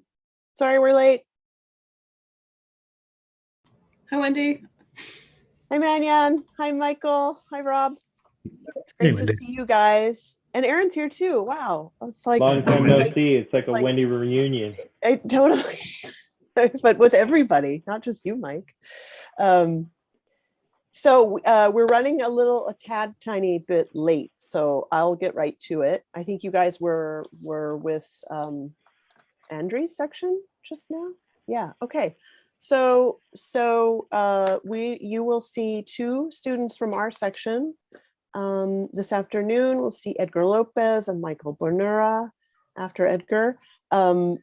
As Andrea, I'm sure, explained to you all, this is Comprehensive Studio, 5th year senior undergrad senior project. And each of the faculty have a certain set of questions, a slightly different neighborhood. And of us, we are Andrew Lucier, myself, Sarah Lorenzen, Emma Price, Michael Fox, and Katrin Terstegen. Our section looked at the area along both sides of the LA River, just north of Vernon, city of Vernon, and just south of the Arts District. So, so for your bearings, the one side of the river, the east side is Boyle Heights, where the Sears building is, that is to be soon renovated into housing and retail. And other side of the river is kind of quickly changing dynamic neighborhood, light industrial formerly, but arts institutions are moving in, like LA Dance Project, who has their new space over there. So two dynamic neighborhoods on either side of the river. And then the students also looked at the LA River Master Plan, which is in public comments phase currently, to understand how that component will change the area significantly in the coming years. So that's our neighborhood and our area. The students were able to choose their own program. They did a research seminar in the fall. And then this project is a 15-week project up to about the DD, design development level of work. So we will get right to it. But for our students, I just want to give a quick intro for our critics, since it's a new room for us.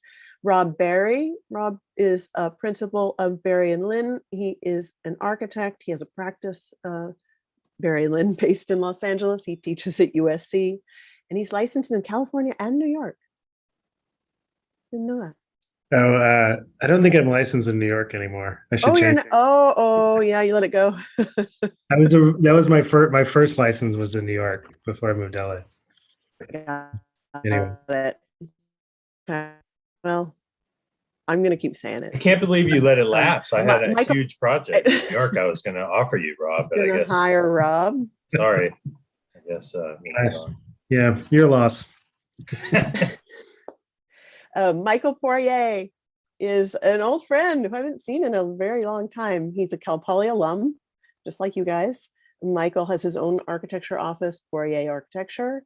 Michael has worked at various firms around LA where that's how we know each other. Marble Radziner, Rios, Assemblage, Lorcan Herlihy, and he has a successful practice of his own now. It's great to see you, Mike. Manyan Lam is here from formerly Cal Poly. You guys will recognize Manyan, who probably you probably recognize some of these students, right? These were your guys in second and first year, right? Manyan, we miss her at Cal Poly. She's one of the best critics that we ever had there, and you have to come back soon when we're not remote anymore. And she's at Radar Architects with Rachel Allen currently. And Aaron Neubert, FAIA, is the principal of ANX Architects in Silver Lake. Very successful practice and award-winning designs that Aaron is famous for. He's recently left the LA Forum board of directors, but I think he's going to be on the advisory board. Someone told me. Very cool. So this is an excellent jury, and I'm really excited to kind of round out the afternoon with you guys. Do you have any questions for me before we get started? How much I do, how much of the social dynamic of the neighborhoods versus just doing a building should we expect to see? I mean, everyone in our section was interested in that. I would Yeah. say to varying degrees. We just had a long conversation about that with the last project that we looked at in the last room. I think that that would be an excellent thing to ask the students about. And I think you'll find with Edgar and Michael sort of different approaches to that question. Yeah. Okay.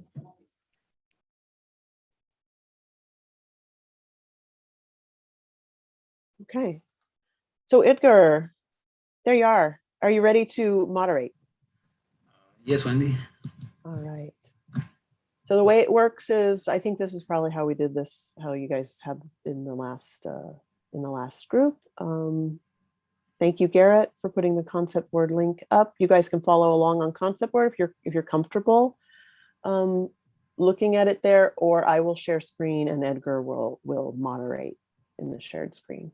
So if you'd like to cruise over there, Edgar, Yeah. and then I can moderate and we'll get you started.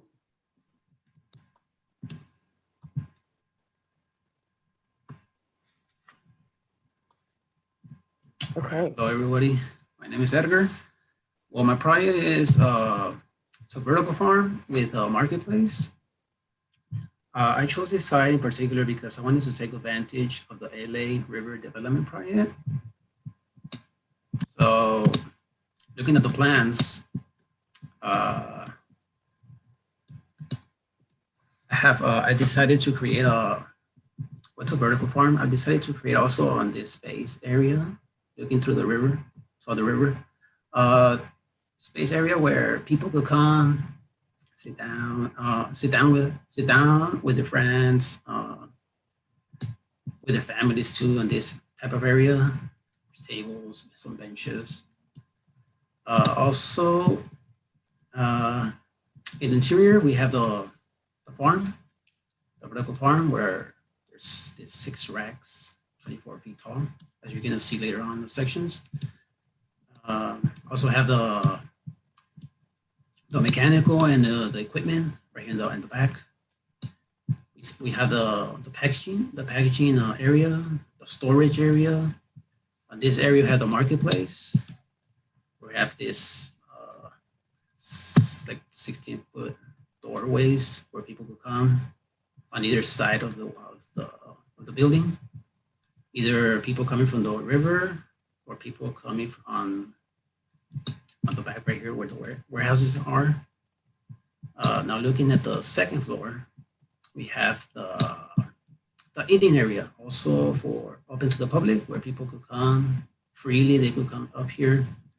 They could have a salad or they could have a use. Where in the use bar area, we have some offices on this side. And in the interior of the second floor, we have a lab. We have a lab and 2 small scale gardening farms. Not big, not so big as the main vertical farm where there's more than 20-foot high racks, but it's a small scale. Now looking at the sections I was mentioning, so this is how it will look from the inside. This the structure of the racks where we have the trays, then we have the LED lighting, then we have the farming. Everything is all compact, so every space can be used. We also have some landscaping on the outside, like I was saying, looking through the river. We have the bike path and the walk path. Then we have the LA River on this side. On the right side, we have the marketplace where people could come buy their products here. And the second floor, it's a path, it's a walkway path with a railing, so people that walk through there to see the farm at this height at the 15-foot height. And then on my other section, we have looking at the 6 racks. And then we have the walk pad at the back where we're gonna have the labs and the 2 small scale farm areas. And then we have on the back, the offices. We have the stairs or in the elevator in the back for ADA, so people could actually have access to the 2nd floor. This is the wall section a little bit more closer, so you can be seeing the outer space area, the farming, the structure of the building. And the elevations on the area looking to the river, I decided to use this facade, glazed in particular, so people that walk on the river or are in their bikes at the river, they could have a view of what's inside the building and not all covered and all privately looking. And the people that from the inside could also have a view to the outer side. We see here on the top area, the eating area, where it has a shading for the sun, especially, and this the guardrail, so people can have it's not covered, so people can have a view of the river, the market area here too. On the back, we're looking to the warehouses. Well, we have on the farm areas, we have I use the same facade as the main view for my farm. Also for the offices, I put some glazing on it. Looking at my diagrams for my farming, is what I was saying about the racks. So this is the vertically how it looks. Horizontally, there's 12 sections. The trays, the farming trays, there's 14 vertically, and we have 11 horizontally.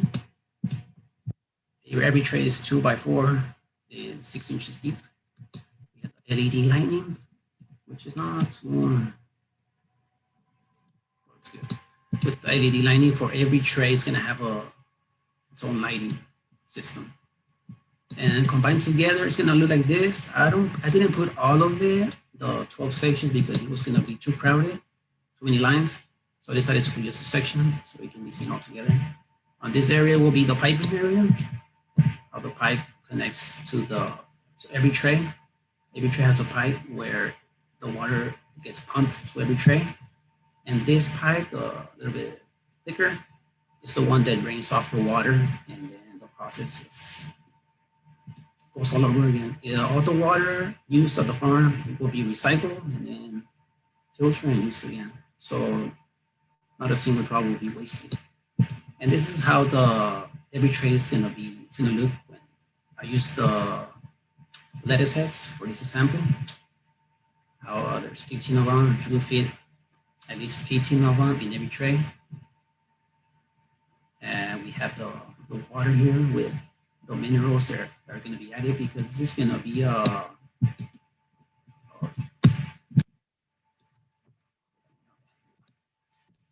it's going to be a hydroponic system, which I have it here down here, where I just put some plants, how it would, like the growing process, the growing cycle of most of the plants. Like we have here spinach, we have celery, arugula, and some other plants. I'm gonna have at least 12 different vegetables and fruits growing in this using this system. So this is just some of them, where it's gonna take approximately 3 to 5 weeks before it gets harvested and then stored, or for the people to come and buy it. On this view, we have looking from the marketplace, where we see that the market is open. It's not enclosed, so people that come to the market, we have a background view of the market, of the farm area on the background, where we have this wall, it's all glazed. People have a view of it. And then on my second view, it's on the top area where people could come, have a salad, purchase a use from the use bar area. And so it's open, so people can have easily view access of the river. It's in the back. And then I decided to use this system of shading where this there's some sort of shingles, but they could be folded whenever the sun is not hitting straight to the people. And when it's sunny, it could be closed to provide some shading for the people that eat there.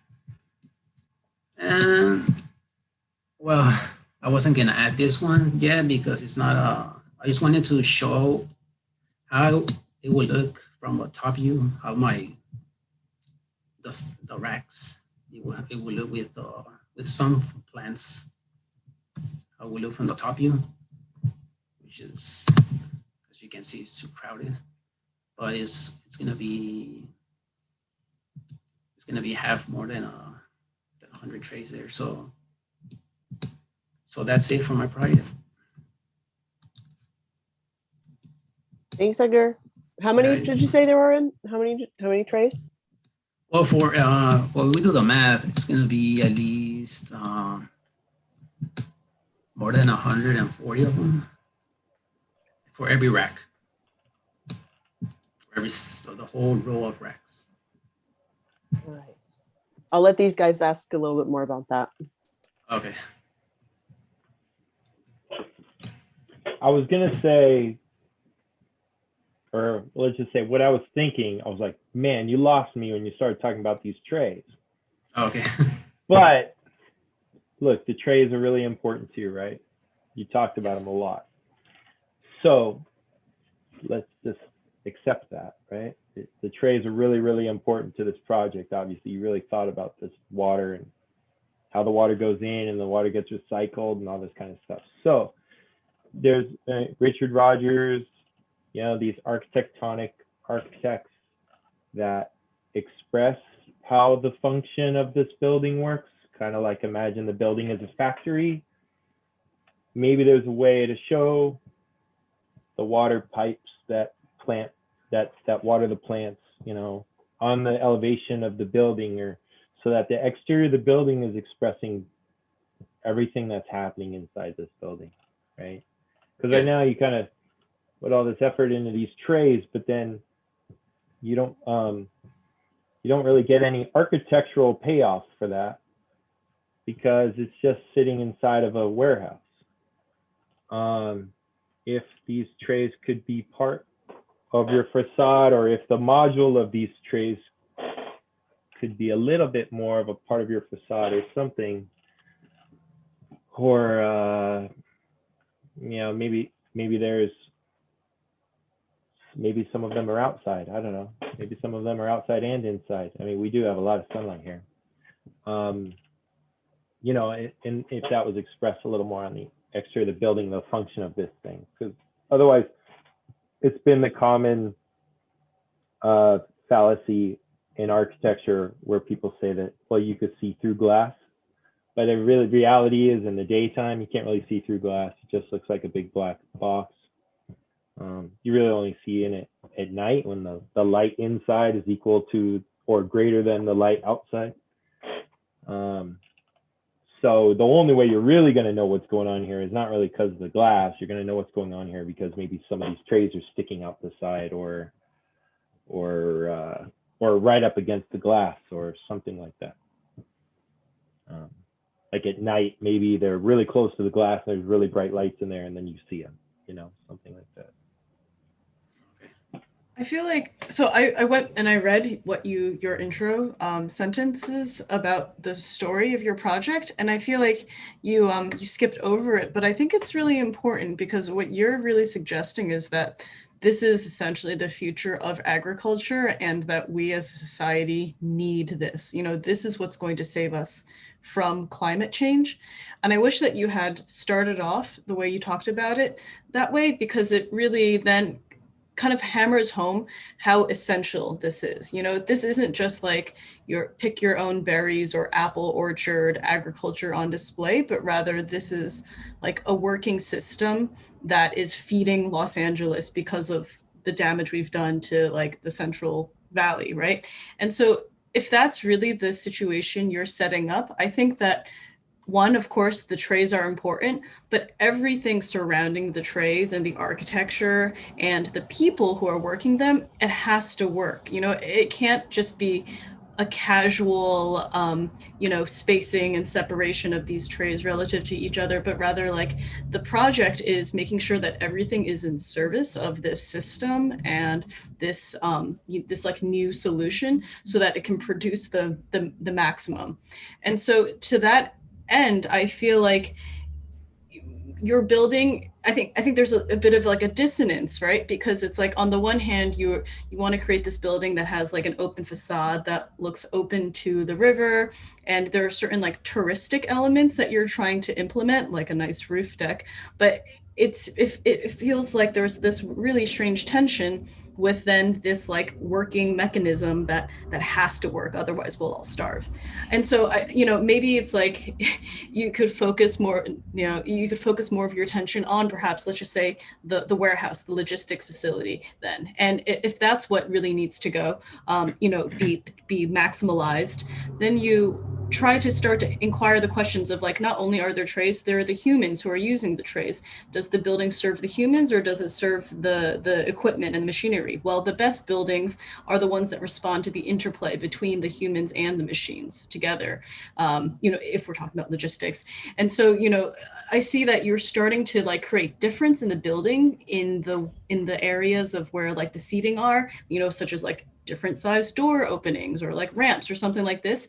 I think that kind of attention and detail and precision and like exacting kind of like gaze needs to be much more honed in on over on the side of where you're keeping the machinery, where you're keeping, you know, all of like the water, the storage. You know, this building is mostly back of house, but right now as we're looking at it, you know, the back of house one doesn't have the same kind of complexity that a back of house has. And moreover, it's not celebrating the back of house as the answer to our problems the way that your text is trying to tell us it is. I would also say aesthetically, you might start your project and say, okay, how do I make this building look cool? Just like you're just going to randomly, like an artist, you're just going to paint something that looks cool. You know, there's not very many of us architects that really can do that. In a way, it helps to say, well, geez, I need a loading truck, and a loading truck has a turning radius, and it's got to pull up here somehow. Well, now you've just introduced maybe a curved piece for that truck to pull in, and now all of a sudden, all these functions of how this thing works and how the forklift moves around, and where does the forklift drop the stuff off, and maybe that's not the best organization for that. All of a sudden, it could actually shape your building into something that's really functional, but also looks cool, right? And then and I think if you play on all of that, like, are there cisterns on the roof? You know, maybe there's cylindrical cisterns, maybe there's square cisterns, but you know, stuff like that. If you can really get into the function of it, then all of a sudden you do have a design like a grain silo that you might see out in the middle of field, as Corbusier discussed.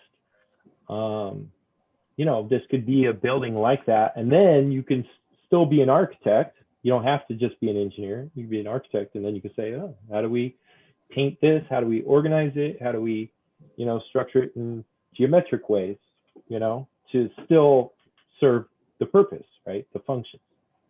I do think there is something promising about the elevation looking from the warehouse. I think that's like my favorite drawing on the set, because I do think that that's where you are starting to play with scale, the difference of sizes, you know, the rectilinear, you know, patterning. I think that's where you really are starting to compose. And I feel like maybe you enjoyed it. Like that's where I'm thinking like, oh, maybe Edgar actually really like had a fun time trying to figure out like how this building is situated in Vernon and how it, and in a way I'm just like, who cares what it looks like from the LA River? I'm just like, no, how does this like really interesting warehouse belong to this other community of these warehouses that are all like rapidly transforming and start to, have different uses within them. And then what you said about the grain silo I thought was really interesting, because I feel like there are very few places in LA where you just get a like complete open view to the mountains, but weirdly, yeah, when you're standing in the middle of like a parking lot in Vernon, you can see the mountains. Like it's such a horizontal expanse of nothingness. I think, yeah, this would be an opportunity to start to really change the silhouette of the horizon.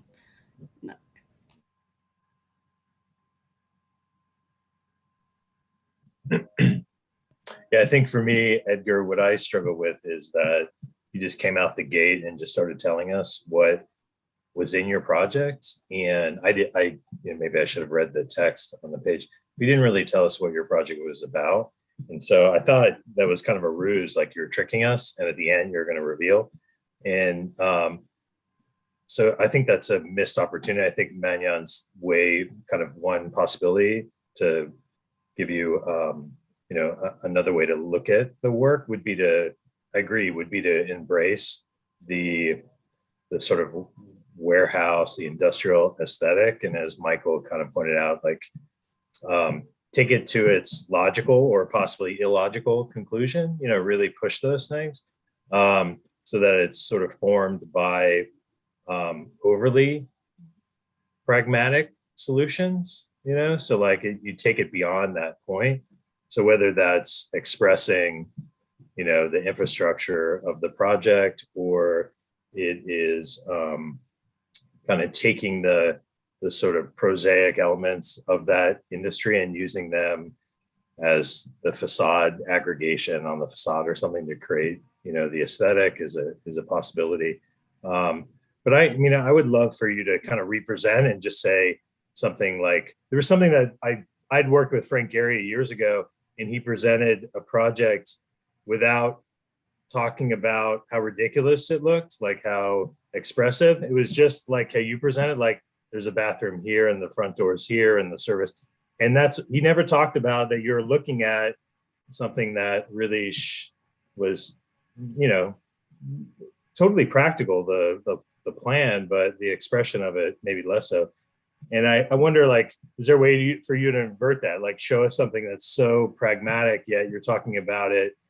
I don't know. I guess I'm always looking for these kind of the last project you do in school to kind of turn things on its head. And so I think there's more to you. I like your project. I just I'm not sure what it means to you. And I'd love for it to mean something, whether it's questioning Wendy's teaching or Cal Poly's, curriculum, I don't know. I think it's healthy for you to have a position about it. And I don't think every project has to be, or every architect has to do wild things. And not every architect can do simple things. I think that's really what this project is about for you, sort of what you believe in. And I think industrial architecture, ask anyone on the screen right now, you drive across the country, you see a dilapidated industrial building, we're all like jaws dropping in love. Why is that? There's something about the poetic of utilitarian architecture that's really captivating. So that, I think there's probably more to what you have in your project. I'd love to hear about it and for you to kind of tease us, and sort of challenge those ideas as you work through it. But I like what you have, for what it's worth. Yeah, we only have a couple more minutes, so I want to give Rob a chance to say something if you have comments. Yeah, sure. Maybe to take a slightly different take on it, I feel like the project is a little bit too neutral toward the river, the LA River, and what the river means to the city and what the transformations of the river are, it seems in some ways both accepting that the river becomes purely kind of recreational and a form of excess, right? It's where you go get your juice and your salad, as you put it, right? That as you're riding your bike, and it's taking on this new role in the city, from being utilitarian, right, to from being basically a flood control channel with industrial buildings to being essentially a public space of the city, right? That the master plan does, and um, I think there's an opportunity both to critique that reading of the river, right? That the river becomes, it's either all or one, but your project sets it up to say, well, how does the river do both those things, right? How does it still operate as a kind of industrial spine for some of these neighborhoods, as well as being a public space? And that actually might be an inroad into how to maybe resolve this conflict between your project, which I really want it to be even more generic, right? I want it to be more efficient in terms of the racks. I want you to tell me that this is the maximum number of racks I can get on the site, right? And you figured it out, and it's really a kind of exercise in efficiency to excess, and then the public spaces become the thing that really start to activate that, right? So that it might not have to be the building and the high tech expression of it or anything like that. It could just be a dumb building. I really love dumb buildings, but how it interacts with the river and the space, and how that space along the channel starts to maybe incorporate into your market, right? It becomes not just the kind of rooftop terrace, right? But is it somehow you see the underside of the racks, right? Or the building lifts up and there's a space that's outdoors, right? That's exterior, that doesn't have to be enclosed, right? You don't need so much glass to enclose all that, and really all that needs to be enclosed are the growing, right? That's because it's climate controlled. You maybe don't even want glass in there because you're trying to grow lettuce a head of lettuce every 3 weeks. Under lights, you might not want sunlight coming in, right? Every time it's really this artificial light, and that more kind of opening the building up in some ways, and just having these kind of generic, efficient working spaces that interact with the public spaces as part of the river system, right? Not just as programs that are public, that are within the volume of your building, but are understood as part of the network of the river, right? Where does the bike lane come through?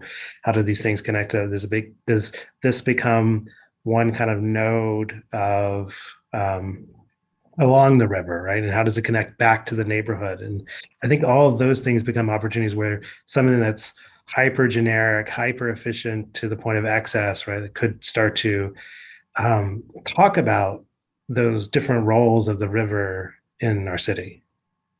Can I just add one more thing? So, I mean, to piggyback off your comment, Rob, about the highly generic building, I feel like as the building and what we would define as architecture being walls and columns, whatever, as those start to recede and go away, the things that you're filling with the space, that ends up becoming the architecture because they've become so excessive. And so I feel like we're all just we love factories and we love libraries, and it's because the guts and the content of the buildings are in such a multitude and such a pleasing, organized, specific way that they become the new architecture, right? They become the walls and they become the ceilings. And I feel like that's what we wanted to see in your project. And so the promise of these axons of the trays were yeah, that's a building, that's your brick now, And so we want to see real spaces be crafted and created using that brick. So. Excellent. Yeah, excellent comments, and a great place to leave that. Thanks, Edgar, and thanks, critics. Thank you. And congrats. Thank you, Wendy. Okay, Michael. Hello, can you guys hear me? We can. And I started monitoring. Yep, and we're still sharing. So go ahead and begin whenever you'd like. Okay. All right. So my name is Michael Bonura, and the project I will be presenting to you today is the Los Angeles Veterans Resilience Center, which will focus on the treatment, research, and awareness of PTSD and mental health for veterans. As a Marine veteran myself, I understand the necessity for mental health care amongst our veterans and service members. As we enter the 20th year on the war on terror, the need will continue to grow. In Los Angeles County, we have the highest veteran population in the United States with over 243,000.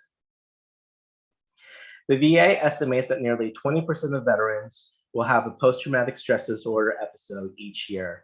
Another horrific statistic is the nearly 22 veteran suicides, which occur every day. To answer this need, my site will be located centrally in Los Angeles County. It is just south of the Olympic Boulevard and west of the Los Angeles River. The site is along the Santa Fe Avenue corridor, a little bit off about a block in on 12th Street. There is an alley on the west and south side and an existing warehouse butting up against the east facade. Sorry. All right, there we go. Concept does not want to work for me. As you can see in the site context, the Willem Meter and the Nicodema Art Gallery is just in front of our building. There is an existing warehouse on the site, and this is a view of the alley facing north.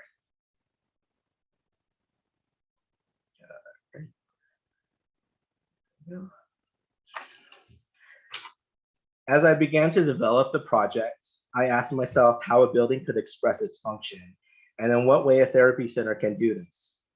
In the past, architects have argued for form to be an indicator of purpose, but I argue that process will be the way to achieve this goal. More importantly, to apply a process generated by the users of the space. In the therapy center, recontextualization of trauma is used to help patients see events from new perspectives and gain new insights.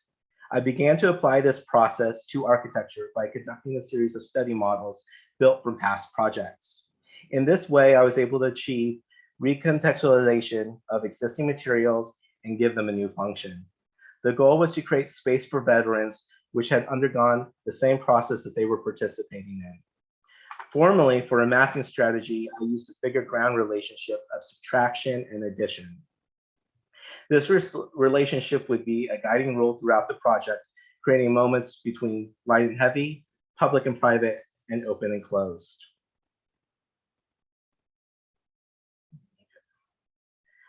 Applying this process to the building, I decided to preserve the existing warehouse facade on the site, and I chose and to reuse material from the site in the neighborhood.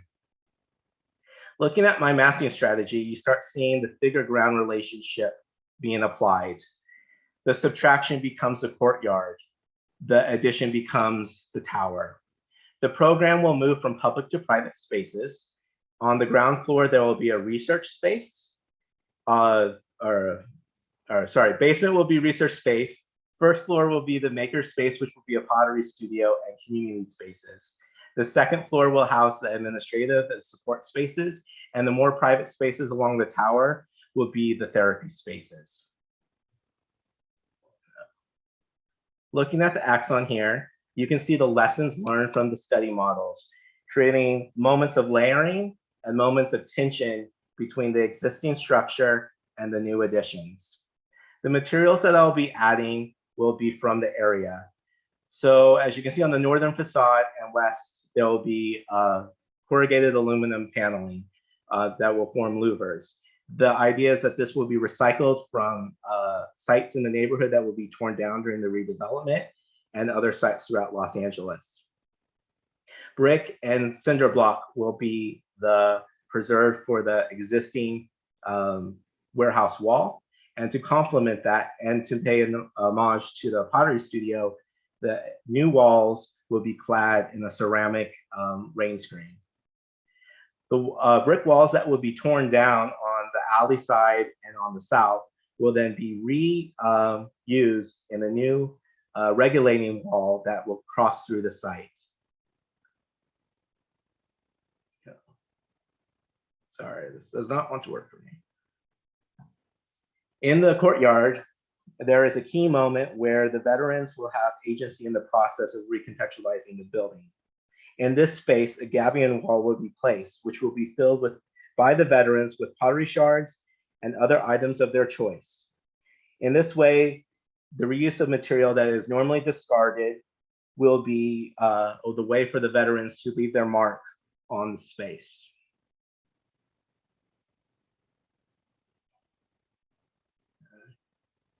So for my structure, the structure is going to be a simple steel frame with concrete core support. In the wall section, you can start seeing the layering process begin. The new structure will be offset from the existing facade wall, but it will offer support to it. Moving to the elevations, you will see the figure-ground relationship come back. The front or northern facade glazing will be covered with the louvers.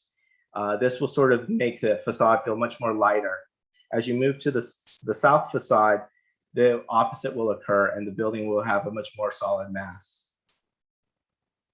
Sectionally, you can see the layering process as you move through the project begin from public space into more private space. The main element in section will be this large atrium. Not only will the atrium allow light to enter the building, but it will create visual connection from the private therapy spaces above to the community and pottery studio below. Looking at my plans, the main moment in the basement will be the research facility. So this will be a research library for psychiatrists and therapists throughout Los Angeles and the United States to come here and specialize in the study of treatment for PTSD. On the first floor, you can see another moment of tension which occurs. This moment is created by the existing facade and the new structure. This vestibule courtyard, seen here in this rendering, helps create a separation for the building from the street.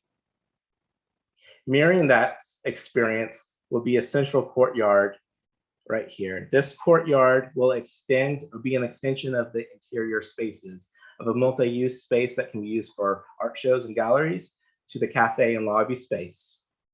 Occupying another moment of tension in the pottery studio will be the kiln. This room or this space will sort of be a hearth in the project. Further occupying the southeast corner of the site and the furthest removed from created by the regulating wall will be the memorial space. As you can see, there's a procession down gentle sloping ramps until you find a place of privacy, of solitude, and quiet. Looking from the lobby over into the classroom space, you will see shelving along the walls. This shelving runs up through the entire tower. Not only does it serve a practical purpose of providing storage, but it's also a mirror of the Gabion wall in the courtyard. In this space, the veterans will be able to fill it with their own work and their pottery that they're making at the facility. Moving past the administrative wall, we get to our therapy spaces. In the therapy rooms, you can see the figure-ground relationship come back.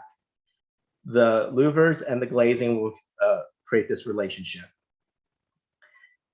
On the therapy floor, we have individual and group therapy rooms. A key moment on this floor and through all the therapy floors will be an observation room. This room will be used by the psychiatrists and therapists to conduct their research for willing participants.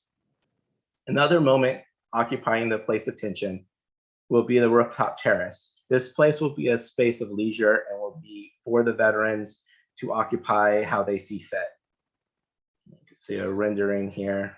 This guy's playing tennis. Finally, the upper therapy floors, the key moment there will be the top of the atrium. Here, the space will be flooded with light from skylights, and you will be able to hear the sounds and life of the pottery studio coming from below. Finally, I like to leave you with a view of my memorial space.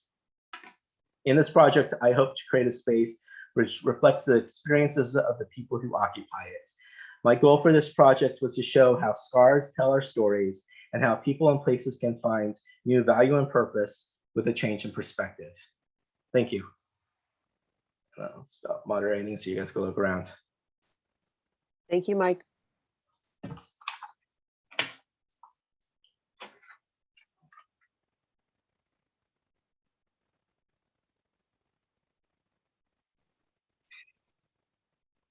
So there's a lot to I mean, a lot of ways into this project because I think it is well resolved in a lot of ways, and it provokes a lot of questions and very clearly presented. I may be interested in the kind of material qualities that you're starting to talk about with the project of using both recycled materials or found materials as a kind of process, right, that changes over time, or as a process of building the building, and which all sounds really great and amazing that you would kind of take these things and find new purposes and maybe it's the way the project is represented, but I only see that really happening in a few moments, which tends to treat those elements like artwork, and sometimes they are explicitly a monument, right, or they're kind of a fragment of the existing wall. And I wonder if that idea, like the idea of the gabion, for instance, could have had a stronger place in the project, right? If your entire facade could have been a kind of, or one facade could have been a gabion of recycled materials that then filtered light into the project, right, or provide a certain different qualities of space that you're after. Because I'd like a lot of the spaces you're making the way you're describing them, but when I see the elevations, particularly like that idea of using recycled materials is not immediately evident to me, other than these kind of moments or fragments. Like we see the fragment of the wall there, of the existing wall, right? And we see this other wall bisecting. But I know you said something about the facade being recycled materials. Maybe I don't necessarily understand or buy that these rain screen panels would be fully recycled, but I think there was a real opportunity there where this thing would it would be interesting it becomes interesting because it starts to be a contextual building that doesn't mimic the language or the form of a context, but is repurposing the materials of the context in a completely kind of new way as a way of relating that. Yeah, I mean, I agreed. I did think of the gamming wall earlier on. Sort of my logic behind that was that it was like a key moment in the project that I didn't want it to sort of lose or be diluted by existing in other parts in the project. Sort of that was my logic behind that. Yeah, no, and I mean I think that's clear. You treat it as a special moment, and I guess I'm arguing, well, could the entire building have taken on that character, right? And the building starts to be expressive, and it's not a sort of separation between artwork and display and building, but they start to merge in a certain way. And whether that's an active thing where things are being taken out and put into this facade, or if it's more static where it's built out of chunks of CMU and brick that are then fixed, I think is a question. But that idea that it's a kind of active transforming surface, right, through the process of having the building. I think it has to be active. I mean, you started right out the gate talking about process. It's a project about process. So I think Rob's dead on. Like it has to, you can't show a single elevation. You have to show 20 or what have you. It has to be something that baked in is an evolution, or it's sort of forced in a way.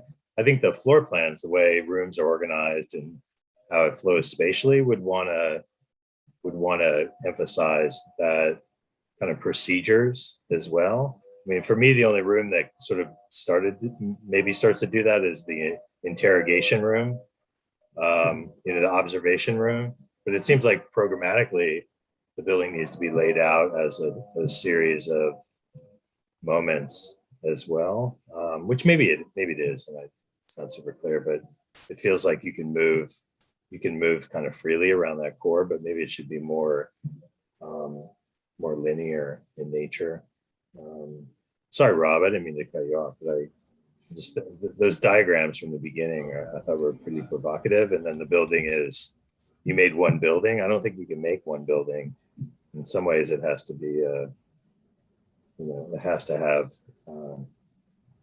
transformation sort of embedded in its tectonic and program and whatnot. And it seems it's nice, but it seems very static right now. I mean, maybe it's not static, but I don't know that it quite embraces that full evolution that you sort of talked about of that process. So I think the rain screen and that would provide, variation throughout the day and the season. So I think there are cues to how to do that. But I wonder, like, if you ask yourself, how do I make a program be about process, right? Which I think probably many mental health agencies you work with, it absolutely is about a process. So I think you're onto something, like sort of understanding how a building can inform or support those different stages. I think that's interesting, whether it's moving vertically through the building or you corkscrew through it, or I'm not sure, but I think the way you present it is super interesting. There's just maybe a little more in the planning that's reinforces those ideas.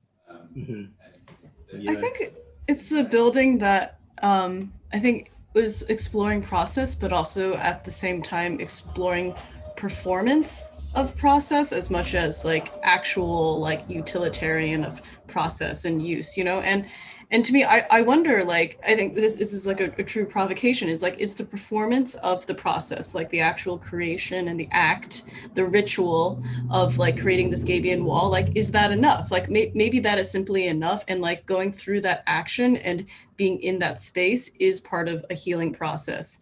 I think that also the other like kind of metaphor that I read in the building is, I feel like you're basically creating a mini city, I think that there are a lot of like qualities of urbanism that you're inserting into the floor plan, especially with like, the designated outdoor spaces, the different speeds of movement through which you go like both vertically and horizontally. I think, take a lot of these like cues from say like planning or urban planning even, this like big wall that just kind of comes down and interrupts it. Like, I think that these are sort of like the oddities you don't often see at a single building scale, but rather start to manifest themselves much more when you like zoom out to the scale of a neighborhood.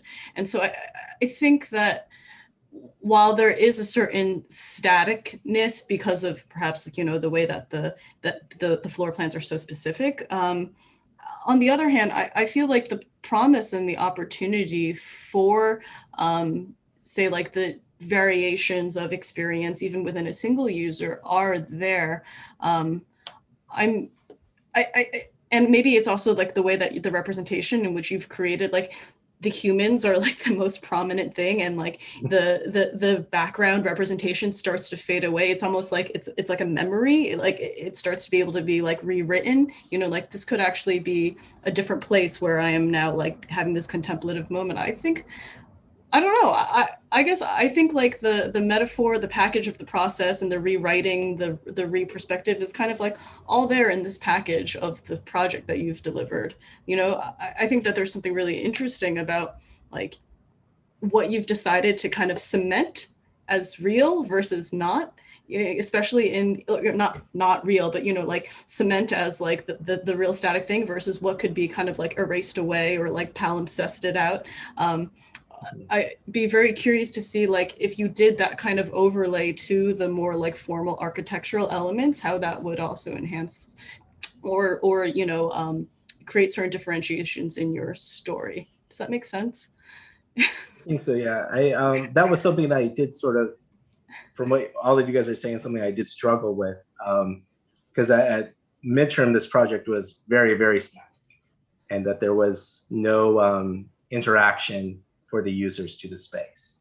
And it's like I had started with this process with my study models, and I really struggled on how to take that study model and carry it forward through the project and actually answer the practical questions of privacy for therapy and egress and so forth. But I I didn't want, when I was with the elevations and stuff, what I was sort of trying to avoid was sort of like a literal representation of like, oh, I just photoshopped, you know, some graffiti onto the building and some material that I found. And so I sort of wanted to leave a little bit of room for interpretation. I mean, how is this building trying to blend in or not blend into its environment? You know, like by picking up pieces of the material around it, like, is it trying to like say, come in or don't come in? Like, what is the... So the building won't blend in completely with the environment because it will be the new tallest building in the neighborhood.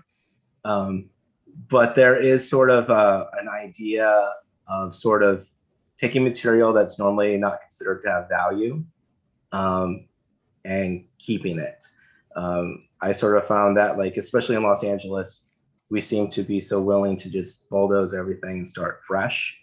So that was sort of a statement that I was trying to stand for.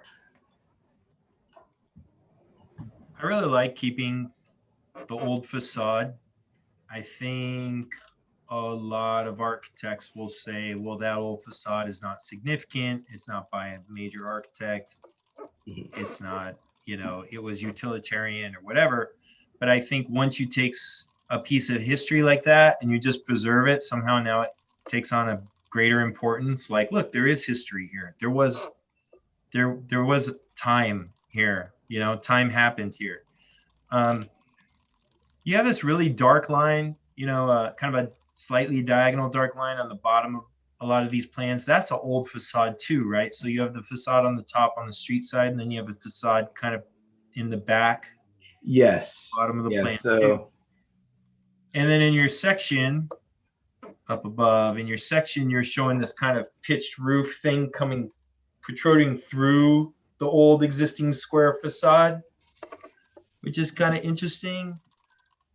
And just how you see that old wall come through at some point. So I think it's not really being talked about that much in your presentation. And the other thing is, I think if someone were to visit this, the three things they would definitely know or think about is the gabion wall, obviously, the keeping of the old facade, and three, it's the building with the giant stairway in it. It's got this gigantic it's got this giant grandstand seating thing right at the beginning, from the lobby to the next floor up.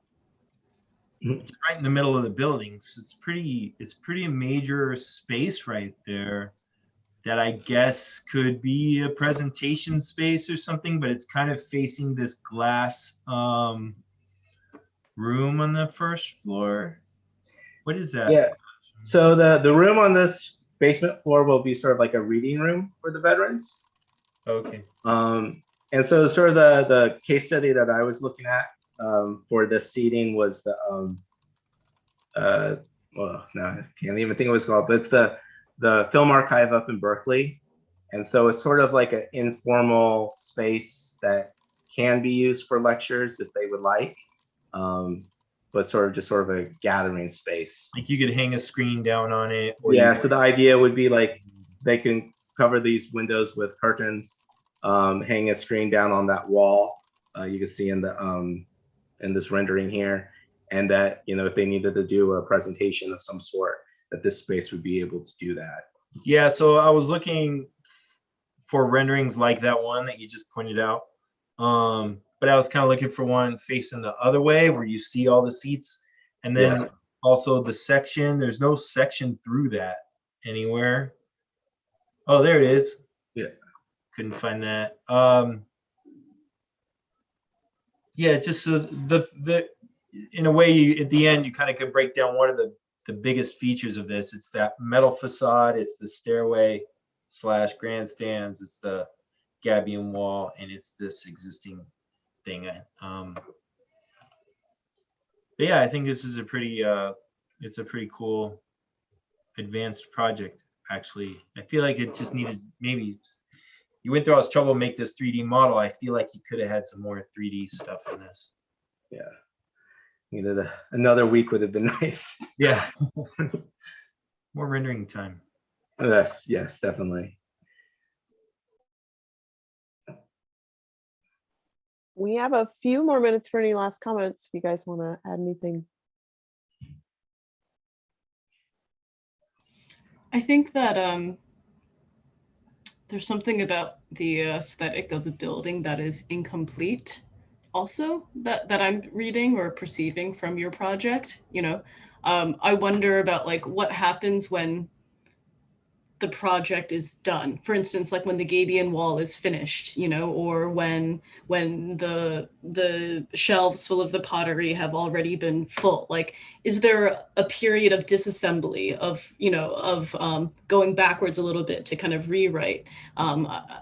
It's like in the way that you were describing the recontextualization of like the experiences in the PTSD, it's like, it's actually like there are certain linear processes and there are certain processes that are like very not linear, right? And so I wonder about like the way that certain elements, key elements of your building that signal to the public, like how do those, what is like the lifespan or the timeline of these things? I think that would be like kind of a curious exercise, Yeah, to start to do stuff. I was thinking of the same thing, like, because obviously the gaming wall is going to get full, right? Yeah. The first year. So do you have an annual ritual where you throw all this stuff away?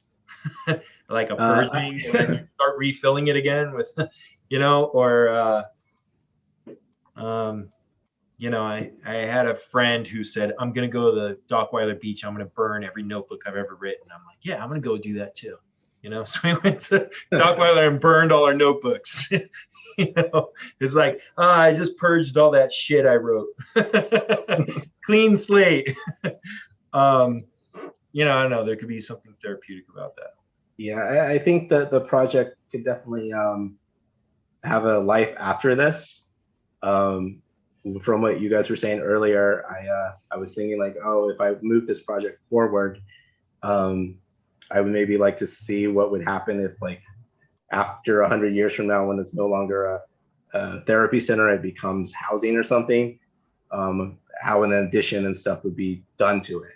And I think if I had more time, that would have been nice to sort of have more of a timeline of use. Yeah, I think kind of adding that timeline to the narrative would definitely make it more impactful as an idea. But yeah, I agree. I mean, I like what Michael's saying, that there is some purging, there is some that the material gets moved or it gets installed on the facade or something happens to it. I mean, at that point, we're already, this isn't reality. So it's how do you extend that idea, as a provocation. I think it's important to do that. You're close, but it's just sort of believing. It's sort of thinking this is a building that's being built tomorrow, or this is an idea that I have with me for the rest of my life. And I think I would say the latter, right? This is a way of thinking about work and about architecture and urbanism, rather than I'm just making a building, which is good. I mean, don't get me wrong. We all just make buildings, but the buildings mean something, hopefully more, that extends beyond. So it's a process. I think it's a good project, and for that reason.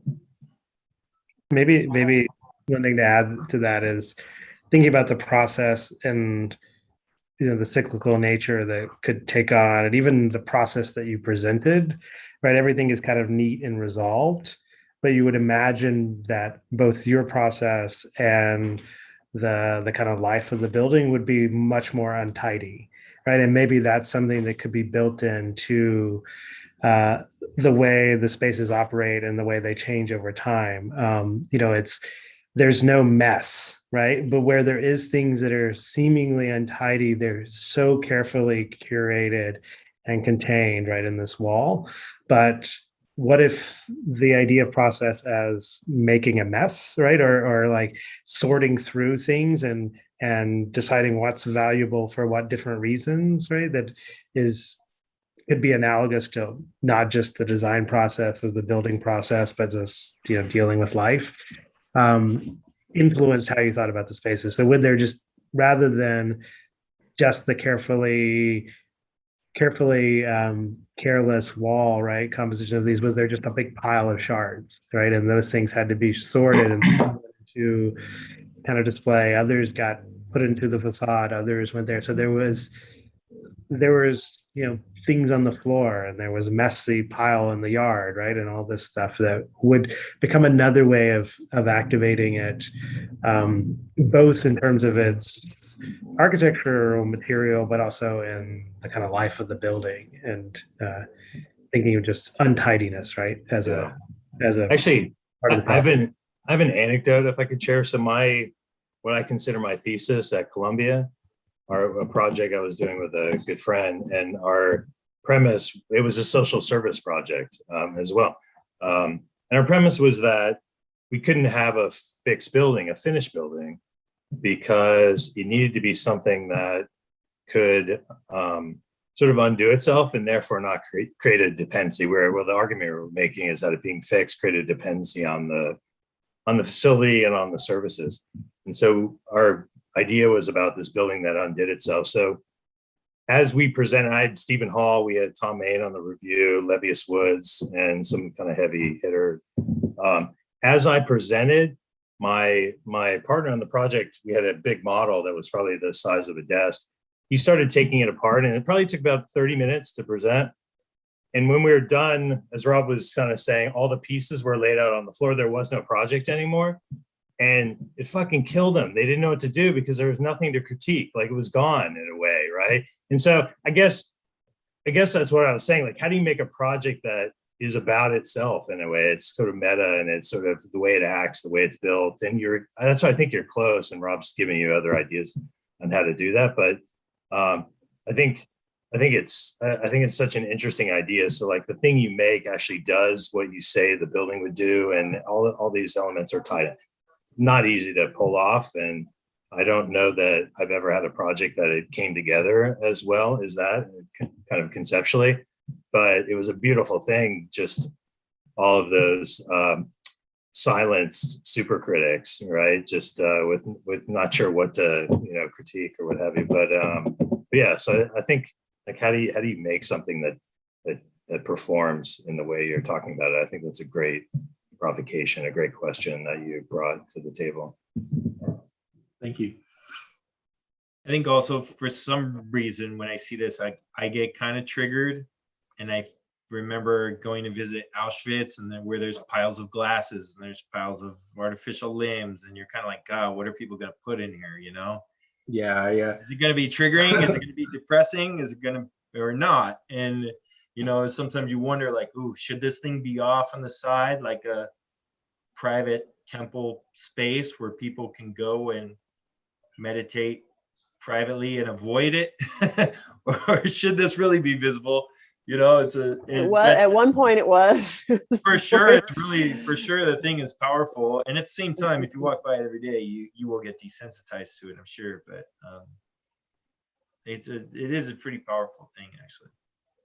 Interesting to think about how you deal with it, right? Put it out in the open, or do you stay in denial?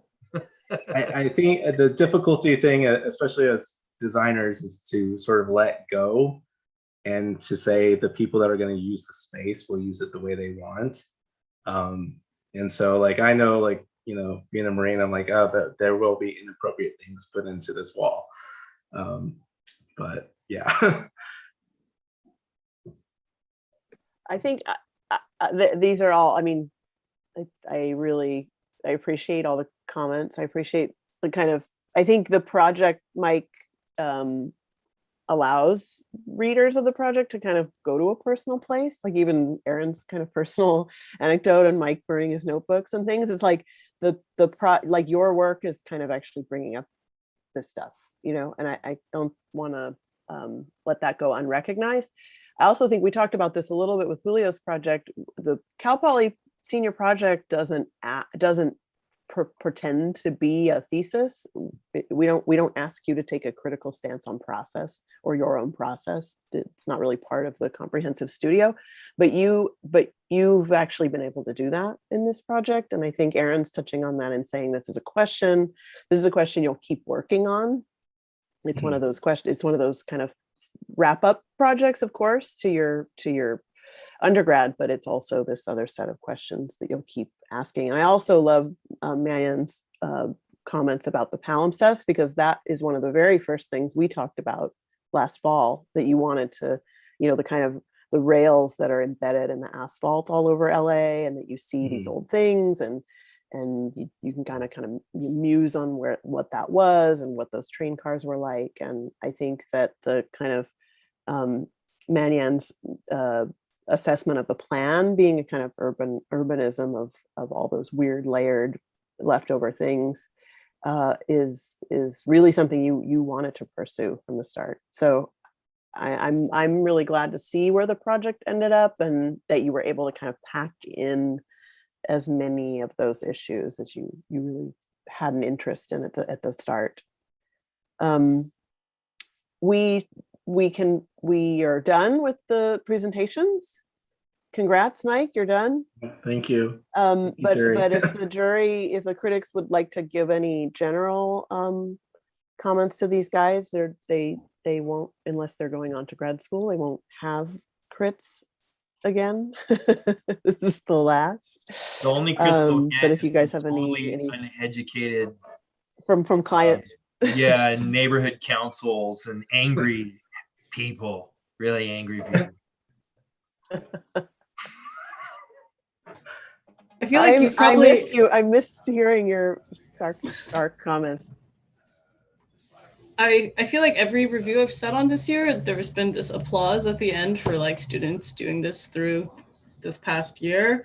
But I feel like you can always hear it again. We'll continue to heap praise on you for being able to accomplish what you've done with like such sensitivity, I think, towards the city. And I think that's really exciting, is like, you're constantly thinking about LA and its transforming state, and to be able to react to that and create like this like momentary permanence of a building, I think you will treasure this and remember it well, I think, as we move ahead. You did 5 years, right, Michael? Yes. So this is my 5th year, and then you make it sound like it's a sentence. Yeah. Yeah, it's still you put in long. 5 hard years busting rocks. Not 6 years. Well, I did 2 years at community college, so this is 5 to 20 years for good behavior. They gave me school, 5, and I am like never want to see a classroom again. I actually am a graduate of Cal Poly Pomona also. Yeah. 95, but I think I drifted into 96 for a couple quarters as well. All right, guys. Well, thank congratulations. Thank you so much, yeah, Michael, Aaron, Rob, Manyan. Thank you. And thanks, Wendy. Thanks so much. Yeah, it was great to see you guys. Enjoy your evening. You too.